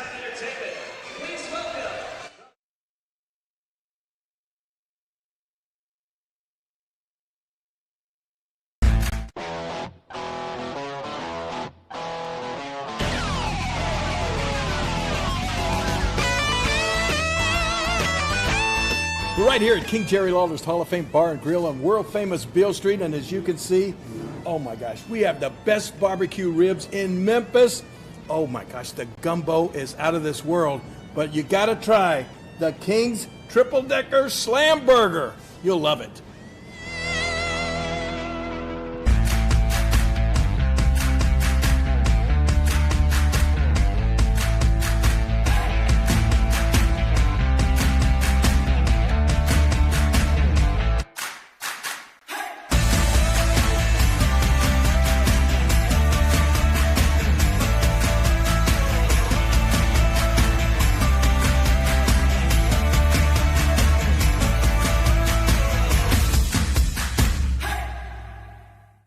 For Stoddard County Title and Escrow to handle your next closing. Dustin Mayer, Joe Watson, and the staff at Stoddard County Title have over 50 years of combined experience in the title and legal industry. The purchase of a home or farm is often a family's biggest investment, and Stoddard County Title and Escrow will put your mind at ease. Stoddard County Title shares a location with Mayor Law Office and can prepare a beneficiary deed, contract, seller financing documents, or transact a 1031 exchange. Before your next purchase goes under contract, ask to have Stoddard County Title handle the closing. They are your trusted name for title insurance. For generations, Farm Credit has been serving the needs of farmers all across southeast Missouri. We understand the challenges that year in and year out farmers face. Our focus is on building long-term relations, whether you're full-time, part-time, or part of the next generation on your family farm. As a young beginning farmer, we offer the resources that will make your job a little easier with our Ag Sunrise program, specifically tailored for your operation. For more information on our Ag Sunrise program or how we can benefit your farming operation, come by Farm Credit in Dexter. Autry Moreland wants to buy your car. Big cars, small cars, fast cars, and funny cars. If it's got 4 wheels and an engine, we're swiping right. We've got the largest pre-owned inventory in southeast Missouri right here at Autry Moreland Automotive. Even if Moreland's not on the back of your car, we're still interested. There's never been a better time to make a change. Come to one of our 5 Audrey Moreland locations in Dexter or in Sykeston, Missouri, and let us help you turn what you have into what you want.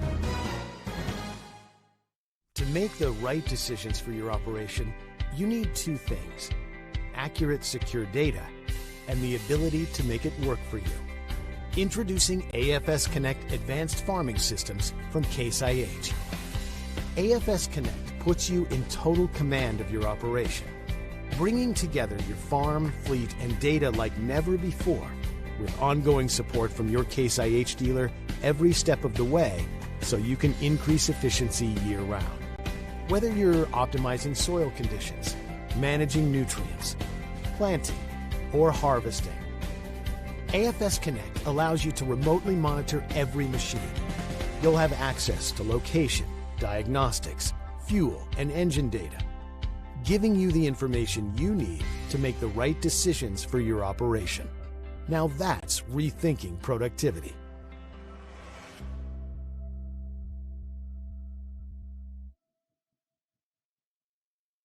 Focus Bank offers a wide range of business services, including loans, lines of credit, and equipment leasing. We also offer free business checking and business money market accounts. In addition to business and commercial loans, Focus Bank has been making farm and ag loans for over 80 years.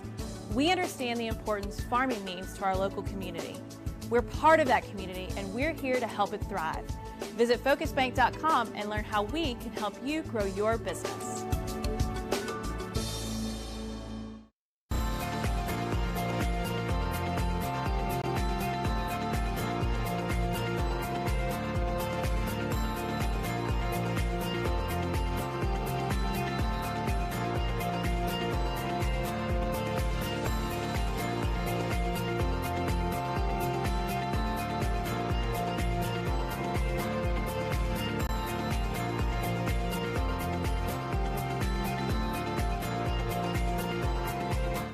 Juju Promotions in New Madrid is your one-stop shop for all your personalized merchandise.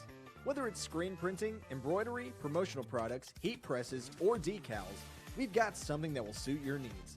So you, your school, or your business will always be looking its best. There's tons to see, from apparel to accessories. So what are you waiting for? Stop into Juju Promotions today in New Madrid, Missouri. And don't forget to like us on Facebook.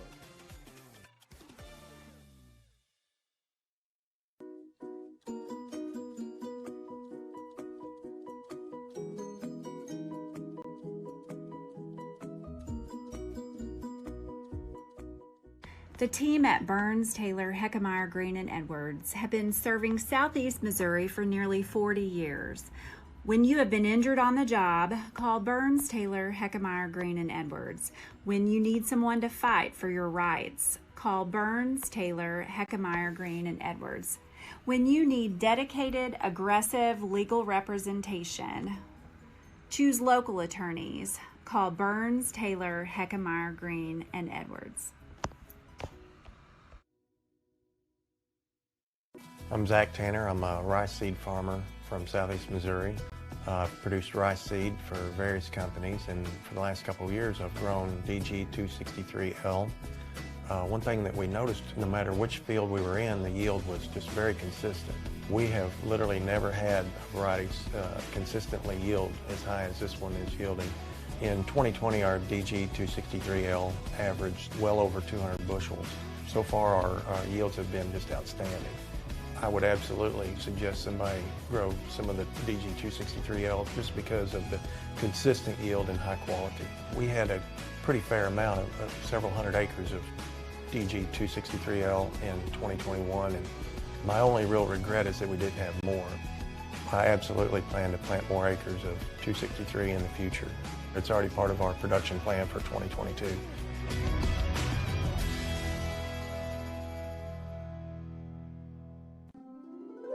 What is Southeast Missouri? Let's try this again. You are Southeast Missouri. You make Southeast Missouri what it is. And Southeast Missouri is who we are. It's in our name. It's in our past. And with you, it's our future. Welcome home. First State Bank and Trust is more than just products and services. We're there for you for your first paycheck, buying a home, opening a small business, starting a family, or planning to retire, and everything in between. We're the local bank you know and trust for all of your financial needs. Visit fsbtrust.com or stop by your local First State Bank and Trust to explore all of your financial options. Equal housing lender, member FDIC.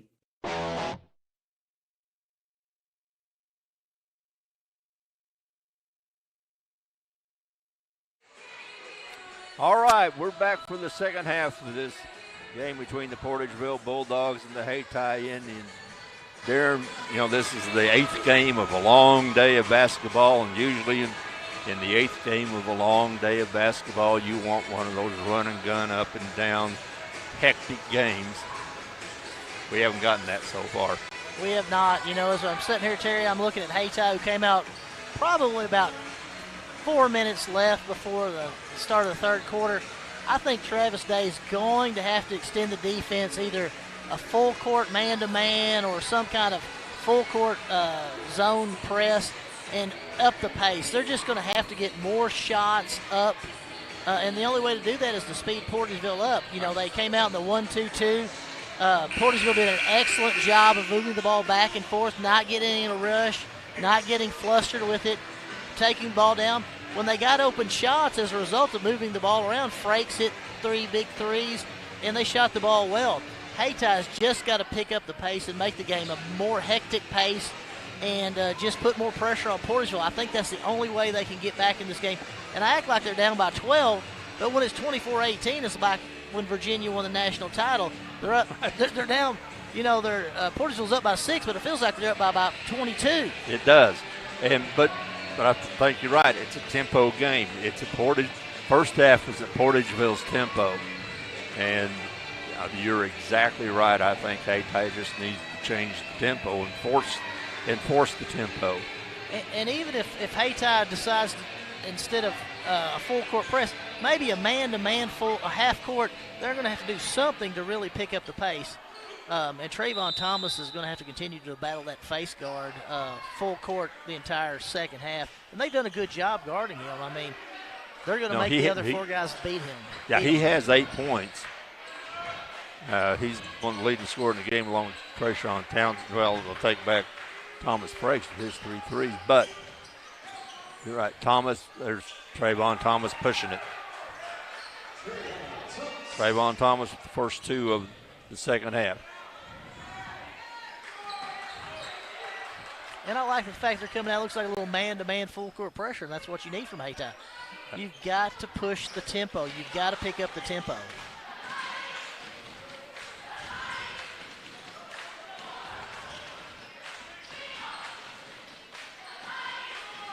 Rand gets it underneath the Bills. Bills with a little hook. No good. Rebound not fought over, out of bounds off of Hayti. Stays with Portageville. And you got to like that effort. Number 30 was going for the ball. It's not like he was being lazy there. Just kind of one of those things that bounced off his hands and went the other way. Good effort by Oh, yeah, Hayti. there's no lack of effort. There's Townsend underneath the Windsor, and Alex Windsor gets his first 2 of the game.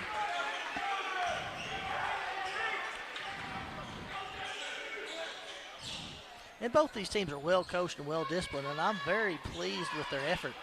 I think that they're going to have to do some stuff to kind of pick up the tempo, and hopefully some shots will start falling for both sides here in the second half, and we'll have a little bit more scoring. Long pass tried by Portageville. They end up keeping the ball. Almost intercepted by Hayti, but Portageville have the ball underneath and get it underneath the Bills. He misses the shot. He'll be out of bounds off of Portageville and back to Hayti. There's 2 points missed by Portageville.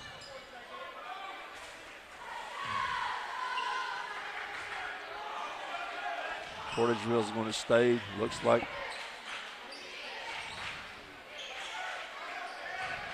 Like they're staying in the man-to-man.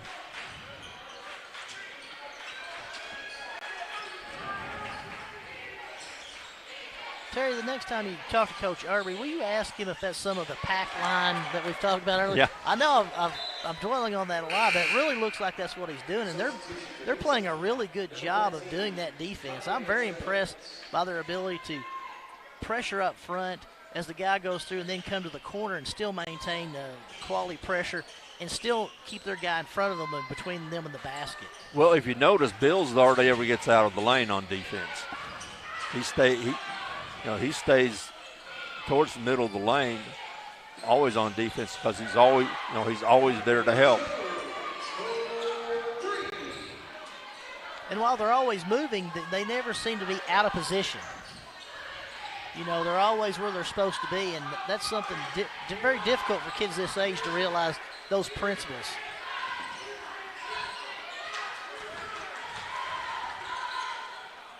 Townsend's gets the opening, takes it all the way to the hole. Pace is up, picking up just a little.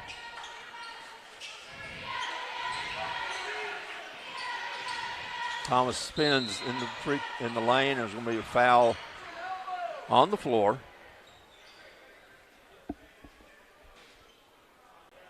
Foul's on Grayson Rand. That's his third foul.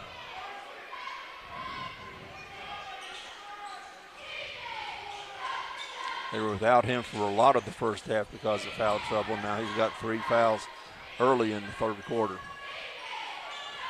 He's staying on the court and still guarding Thomas. Thomas drives, puts it up, no good. Rebound comes off the little sky on the court to Trayshawn Townsend. Townsend has the ball out front. Oh. Timeout, Portageville. No. Backcourt, Terry, number 3. He was kind of there, and I was noticing he was going back and forth. He's a little bit, and he just kind of touched the heel over the end line. I was watching Coach Irby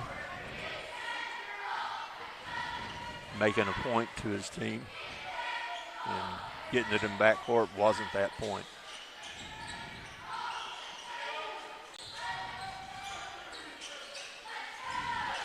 Haytai's doing a real good job of spreading out and cutting through the lane and getting some good shots from the baseline. I think they're going to realize there's some open spots on the baseline just outside the down low box on the free throw line, and they're doing a good job of getting the ball where it needs to be this half. He's backcourt again, Terry. Did it again. Twice in a row. I hate to say it, but I think this full court man-to-man is really paying dividends for Haytai. I know Coach Day knows his team better than I do. Maybe he thought that we couldn't do it that the entire game, but we could do it 2 quarters. So let's try to be in the zone the first half and then come out in the second half and really put some pressure on Portageville. Well, it's changed the tempo, changed how the game goes. It looks like it's going to be an offensive foul away from the ball on Haytai. Quantrell Clay would take it back.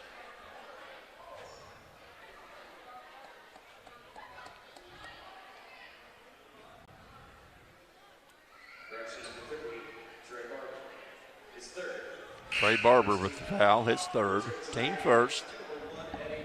Barber will go to the bench, being replaced by Eddie Pirtle, 6'1" senior. But back to your point, I think, Coach Dave knew that that's the way to change the tempo of the game, and they've done very well with it. It's a 3-point game. There's another steal. Gets the ball back in Trayvon Thomas. He's going to drive on Rand. Rand bothered that shot, but rebound goes to Haytai. Another long 3. It's no good. It's going to be a fight underneath and foul on Thomas, I believe. They were battling underneath, and I think he just got kind of caught with a little bit of a push there, Terry. Trayvon Thomas, first foul, team foul number 2. Trey Benthal in the game for Portageville, replacing Frakes. Portageville looks like man-to-man full court. Get the ball to Townsend. Coach Day's imploring his team to give me some defense, and that's exactly what they've been doing the entire third quarter. Alex Windsor with the 3. It's no good. Keenan Bills Back out to Townsend. There's Trayshawn Townsend. No good. Breaks, or Benthal tries to get it live, doesn't. Hayti comes back with the ball. They're down by 3. Terry, you were bragging on Keelan Bills, and I have to agree. He's like a magnet. That ball he's attracted to it. He does an excellent job rebounding and defending. He's a glue guy. Draymond Green for Porterville really does a lot of the dirty work to keep them in the game. Well, you notice he's always going to stay back. He's always going to be in a position to help. Trayshawn Thomas with his breakaway gets the lead back up to 5. Long 3 by Thomas. It's no good. Portageville's come back with the ball. And Trayshawn Townsend walks it up, being guarded out front by Barnett. Keenan Bills drives. He's going to be fouled on the floor.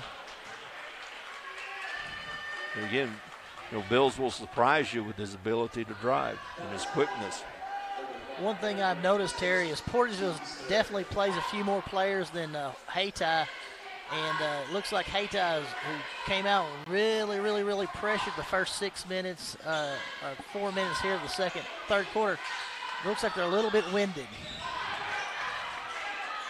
Of course, they're the ones that that were having to push the tempo and having to step it up.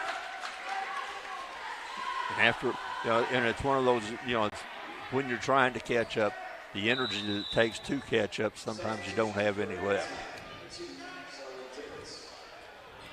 Zolan Davis back in the game for Hayti. Keelan Bills keys it in underneath Portageville basket out to Windsor.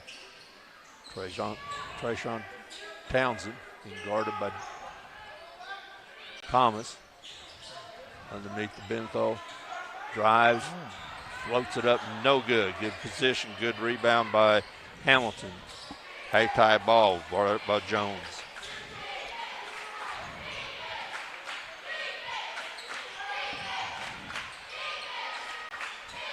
Haytai's doing a good job of moving the ball around the perimeter, looking for the open jump shot. Good move, not nice pass underneath. There's Keelan Bills, come back and guard.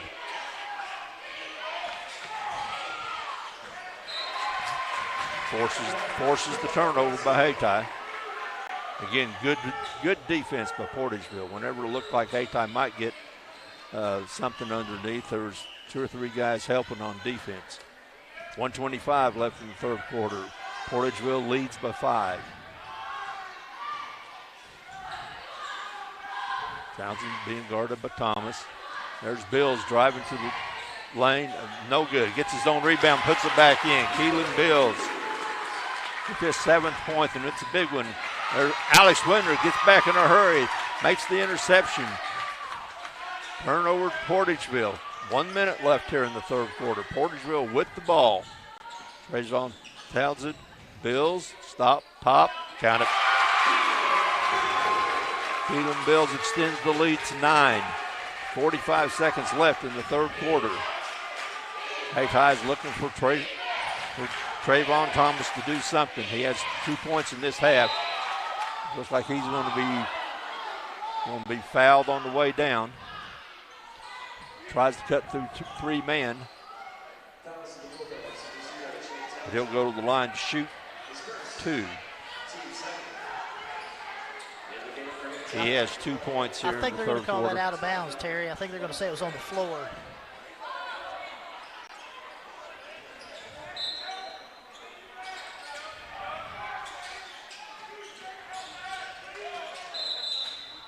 Going to be an offensive foul away from the ball on, looks like Elijah Burnett. That's his second, team 4th.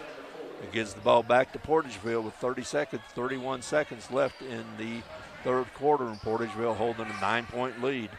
And a 9-point lead in a low-scoring game is a lot. This is a big stop right here for Hayti. If they go up by 11 going into the fourth, I think Portageville will be definitely in the driver's seat. Hayti needs a stop right here in order to stay in this ball game.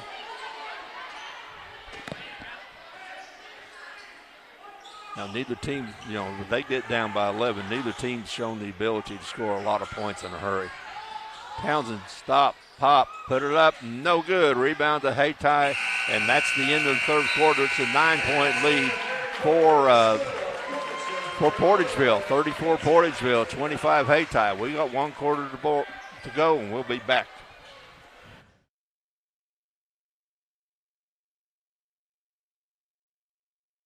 Ask for Stoddard County Title and Escrow to handle your next closing. Dustin Mayer, Joe Watson, and the staff at Stoddard County Title have over 50 years of combined experience in the title and legal industry. The purchase of a home or farm is often a family's biggest investment, and Stoddard County Title and Escrow will put your mind at ease. Stoddard County Title shares a location with Mayor Law Office and can prepare a beneficiary deed, contract, seller financing documents, or transact a 1031 exchange. Before your next purchase goes under contract, ask to have Stoddard County Title handle the closing. They are your trusted name for title insurance. 1 quarter to go, Darren. Got 34 for Portageville, 25 for Hayti. Hayti did come out and did step up the tempo, especially early in the third quarter, but then Portageville met it. Hayti came out and did what they needed to do. They put some pressure. They picked up the pace, but Portageville answered. I mean, Portageville's done a good job all night playing tough man-to-man defense, face guarding Trayvon Thomas all over the floor, and making him really work for his points. And he's done a good job of getting the ball and scoring, but Portageville's done a good job. I don't think there's any question that Aaron Rodgers' record for most points in a game of 57 versus Zalman in 1988 is safe. I think it's safe. Or Brian Blackburn's most points in 4 games of 142 in 1989 of averaging 35.5 per game himself. Well, for a while there, I don't know that both teams are going to get to 57 put together. But they've done that. But, it's like my coach always told me when I was sitting on the bench. He says, Darren, offense sells tickets, defense wins championships. And that's why I sat on the bench, too, because I couldn't play defense. Well, thankfully, I made up for my lack of defense with my lack of offense. And, one thing we need to mention, Terry, I think this has been a well-officiated game. I don't think there's been any question about any calls that were missed or anything of that nature. This has just been a really good defensive battle between 2 good defensive teams. Yeah, it's been a tightly played game, but there haven't been that many fouls committed. No, and I can't be impressed enough with the way Travis Day and Coach Irby have discipline on their team. I mean, their players know what to do and what's expected of them, and they do a good job executing it. We drive to the basket, there's going to be a foul on Townsend, I believe, but it's going to be on the floor. Second on Townsend. Just the 3rd team foul. Neither team close to the bonus. Hayti will get the ball out of bounds. Get it over to Thomas. Being guarded by Rand. Rand still has 3 fouls. He's done a good job of protecting himself and of still playing good defense and not committing his 4th foul.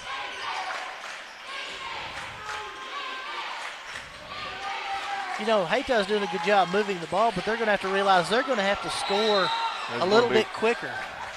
Double dribble. He made the spin. He picked the ball up and put the ball and then dribbled again. Good call.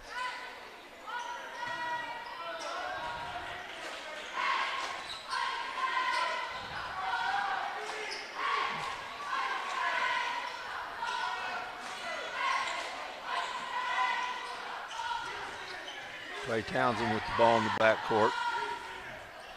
Things are close by Burnett. He drives, puts it up. Call it on the floor or call it and one. I think they're going to say white ball out of bounds. On the floor. Burnett's 3rd foul. Terry, one thing we haven't commented on is both teams have done an excellent job handling the pressure, getting the ball up and down the floor. It's not an easy task, full court, man-to-man, or 1-2-2 with this kind of pressure getting the ball up and down the court. And all the point guards have been doing an excellent job for both teams, Portageville as well as Hayti. Townsend drives, gets it underneath the Rand. It's no good. Tip up by Windsor. It's no good. Here comes Hayti with the ball. No, Windsor steals it. Hayti on the floor. Portageville's thinking it was on the end line, but not called. Nice block by Rand. Ball out of bounds. Windsor caught the ball with his foot on the line. Ball's going to stay with Hayti. 6:23 left in the game. Hayti's down by 9. And 9's a lot in this game.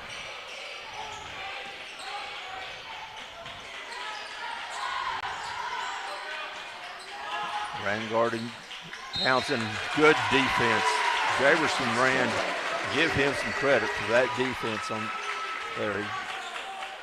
He has 3 fouls on him, didn't commit the 4th foul, and forced the turnover. Looks like Coach Irby's got a playbook out of Mike Leach. He's got a little card over there with several little plays on it. He's going to run the 42 West Coast option on this one, he looks like. Keelan Bills drives the lane, puts it up, puts it in, and Keelan Bills is picking up the offense some. Terry, you once again amaze me. You always seem to know the player that's going to have a big game, and you're talking about Bills early and often. He's done an excellent job. Long 3, it's no good. Rebound by Rack.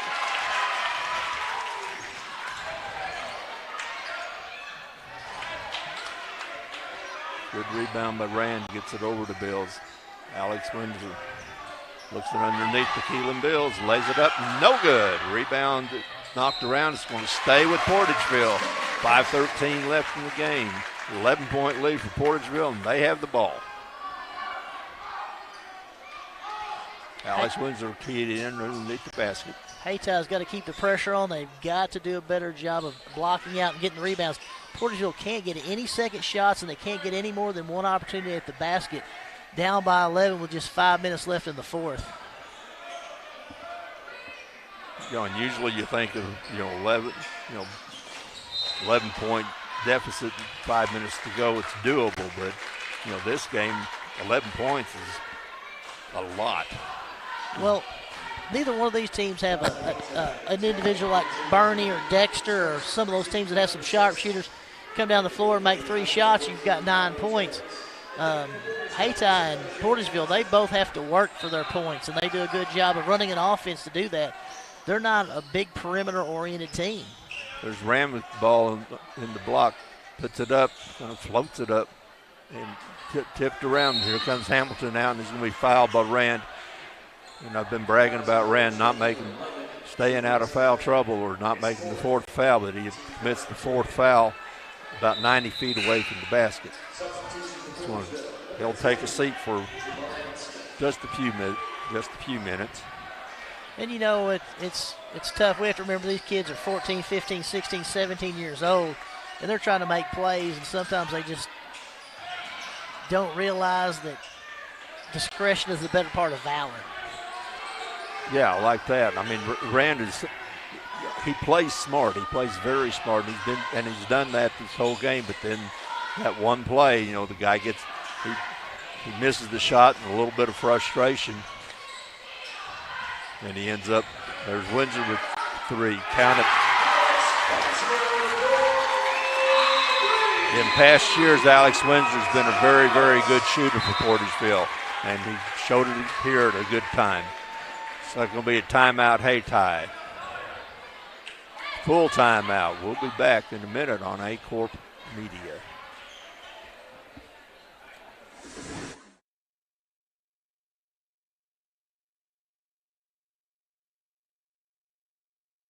For generations, Farm Credit has been serving the needs of farmers all across southeast Missouri. We understand the challenges that year in and year out farmers face. Our focus is on building long-term relations, whether you're full-time, part-time, or part of the next generation on your family farm. As a young beginning farmer, we offer the resources that will make your job a little easier with our Ag Sunrise program, specifically tailored for your operation.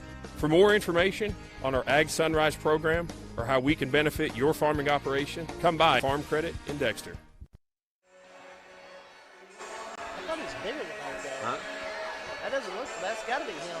I don't know.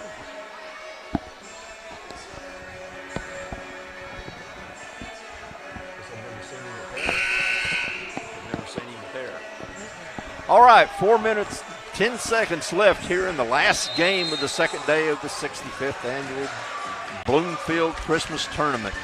And the Portageville Bulldogs have taken a 14-point lead over the Hayti Indians. Trayvon Thomas is going to try to get Hayti back into it. It's been a tight game. It's been a low-scoring game. Both teams playing great defense. Nice little backdoor to Trayvon Thomas, and he'll score 2 just on cue. That's only his 4th point in the second half. You know, I've been very impressed. Anytime Hayti goes to their timeout, they come out with a well-designed play to get Trayvon Thomas open and get him a good, decent shot. They just couldn't do that with enough frequency in the second half to bring them back against this Portageville Bulldogs basketball team. Now, Portageville has played such a good defensive game. Townsend breaks open. He gets fouled. That's going to be a foul on Kanye Jones. And like we talked about, Terry, you know, everybody on Portageville's team's in the spot they're supposed to be. The guy out front's pressuring the ball. If he gets happening to be beat, there's 2 guys who's going to be there to pick him up and stop the penetration, and then also to pick up somebody against the dump-off. So it's a really well-coached defense. And there's your guy again, Bills. Keelan Bills with the putback.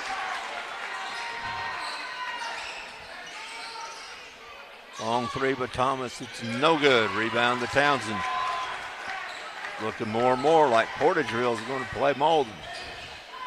I think that'll be a very interesting matchup, Terry. You know, Malden beat a very good Dexter Bearcats basketball team tonight, and it did it with a lot of young kids. I think the Portageville-Malden semifinal game will be very entertaining tomorrow night. Well, they've met once this year. Looks like it's going to be a foul on the floor. They met in the championship game of the Clarkton Christmas Tournament, and Portageville won 41-40 over Malden. Malden had a good lead, and Portageville came back and pulled it out. You mentioned the magic word 41-40. Look how many Portageville has right now, 41 with 2:45 left in the fourth quarter. Marion Smith for 1 and 1. It's no good, but there goes the rebound. Thomas gets it. He's going to have to do something in a hurry. Loses the ball, runs it down. Again, good defense, good pass. Good look to Eddie Pirtle from Trayvon Thomas. Takes it to a 12-point lead, 2:25 left in the game. Terry, you couldn't ask for any more effort from either team, either Hayti or Portageville, now on the defensive effort. I can't tell you the intensity and the levels out there is just through the roof. It may not translate as well through TV, but when you're here, these guys are giving 110% every play up and down the floor. Well, it's one of those where every play is so important. When you're in a low-scoring game like this, every point's important, every play's important, and they're playing it that way.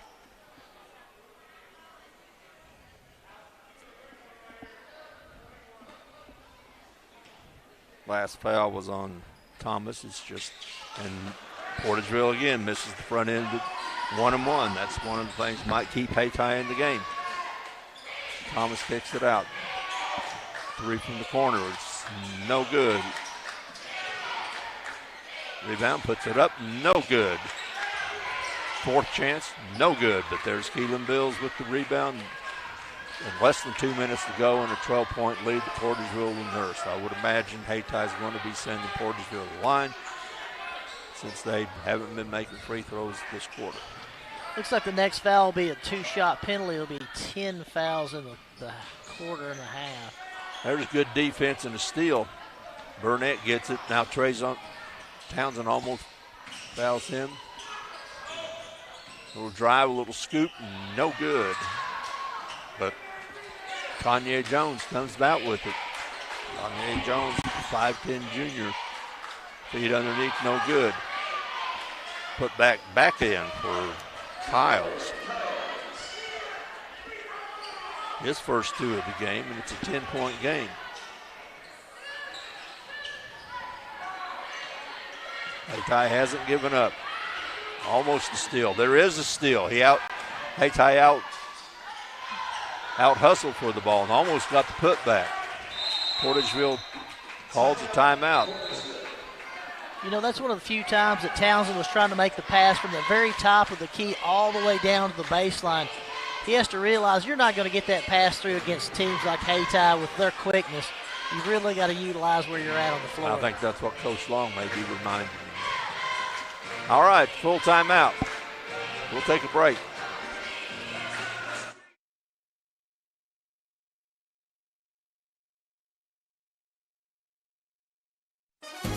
Autry Moreland wants to buy your car. Big cars, small cars, fast cars, and funny cars. If it's got 4 wheels and an engine, we're swiping right. We've got the largest pre-owned inventory in Southeast Missouri right here at Autry Moreland Automotive. Even if Moreland's not on the back of your car, we're still interested. There's never been a better time to make a change. Come to one of our 5 Autry Moreland locations in Dexter or in Sykeston, Missouri, and let us help you turn what you have into what you want.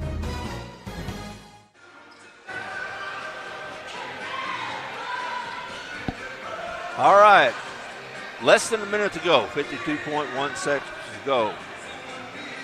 10-point lead for Portageville. Portageville has the ball. This has been a low-scoring game. Points are at a premium. Terry, this reminds me of my bowling average.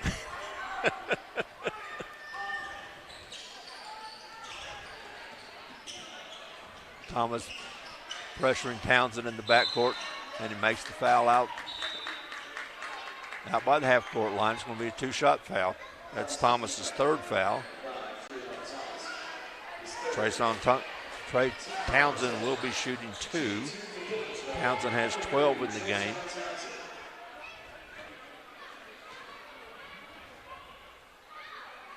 Makes the first.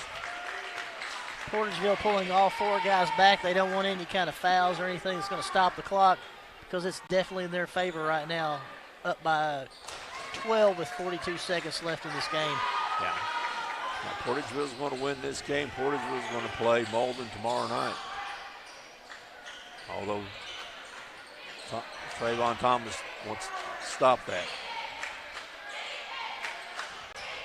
Haytay's going to have to get the ball up.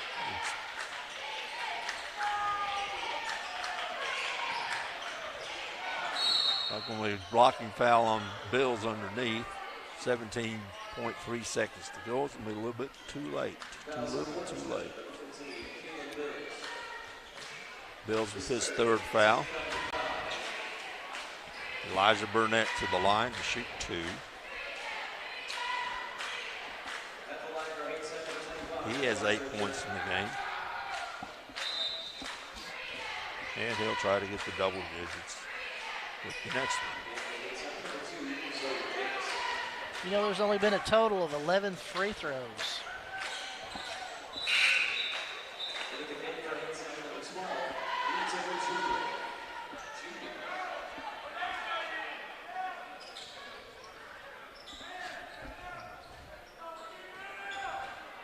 Well, Terry, looks like we're going to have Bernie Donovan in the first semifinal matchup, and then Portageville Malden in the second semifinal matchup. That's going to be a couple pretty good ones, because Donovan showed tonight that they're a pretty good team. And we've seen what Malden and Portageville can do. Portageville, 3 seed, defeats the 6 seed Hayti, 43-33 in a low-scoring game, but an intense game. Well, what's your thoughts about this game and this day? Well, you know, Terry, I think Hayti did what they needed to do in the second half to try to get back in it. They put some pressure on full court. They just didn't quite have enough offense in the end to beat a very, very good Portageville team who played an excellent job on defense and did a good job on offense of taking what was given to them by the Hayti Indians. I was very impressed by both teams' effort. I was very impressed by both teams' defense and their discipline. Both teams played extremely well in regards to that. You know, 43-33, some people say, well, it was a boring game, it wasn't good. I thought it was a very interesting and a very good game. I enjoyed it tremendously. Yeah, we saw some good basketball. You know, defensive basketball was good basketball to watch. There wasn't a whole lot of three-pointers, but ball wasn't going up and down the court, and that's because neither one of these teams really play that way because they play good defense. They play good man-to-man defense, and they're just not going to let you get there. No, and I think, after the semifinal matchup, depending on if Bernie or Donovan comes out and either plays Portisville or Malden, it's going to be a contest of who can impose their will on the other team, whose style is going to be the style that dominates. And that's what always makes this tournament so interesting, is the different contrasting of each team's. Yeah, and that's what makes high school basketball fun. And like you said, in this tournament especially, because you have different schools from different parts of Southeast Missouri that play differently. Now, Hayti and Portageville, they're close. They could have, like we said earlier, they could have met at Wardell at Ross Gymnasium. But that's part of what makes this fun. Now, we're going to wrap it up for tonight. Remember, we start again at 1 o'clock tomorrow. Puxico will play East Prairie in the first game of tomorrow. We'll have 6 games tomorrow. And by the end of tomorrow night, we're going to know who's going to be in the championship game. And it's going to be 2 teams different from last year. Last year it was Dexter and Kennett. Dexter and Kennett both got beat tonight. So we're going to have somebody new, and it's going to be fun. So I appreciate you tuning in tonight and sharing your time with us. Darren, it's been fun doing it with you. It always is, and always interesting. I didn't want to cut you off, but I appreciate it. I thank you very much for the opportunity. I'd like to thank A-Court Media, Philip Britt, Luke Carter, everybody behind the scenes, the cameramen. The hospitality room here at Bloomfield was amazing. Bloomfield High School does an excellent job hosting, and this is probably my last broadcast of basketball here at the Bloomfield Christmas Tournament, and I've had an outstanding time, and as always, thank you for carrying me along and helping me not look like a total buffoon and while I'm trying to talk a little bit about high school sports. So thank you very much, Terry. But, again, kudos to the way this tournament's run. It is so well run. It has, they know how to do it here, and they put on a good one. And we're going to bring you 2 more nights. We'll start early tomorrow afternoon. Thank you for tuning in. Be careful tonight. Thank you.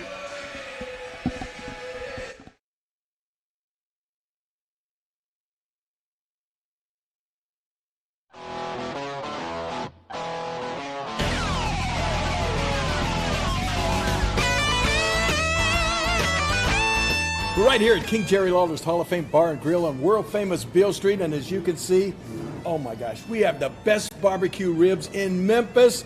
Oh my gosh, the gumbo is out of this world, but you gotta try the King's Triple Decker Slam Burger. You'll love it.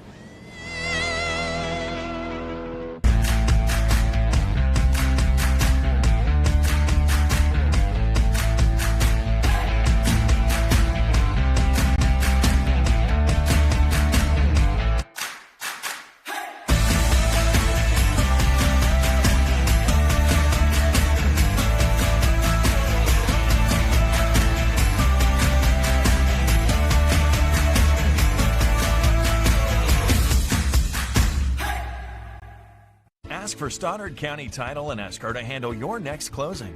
Dustin Mayer, Joe Watson, and the staff at Stoddard County Title have over 50 years of combined experience in the title and legal industry. The purchase of a home or farm is often a family's biggest investment, and Stoddard County Title and Escrow will put your mind at ease.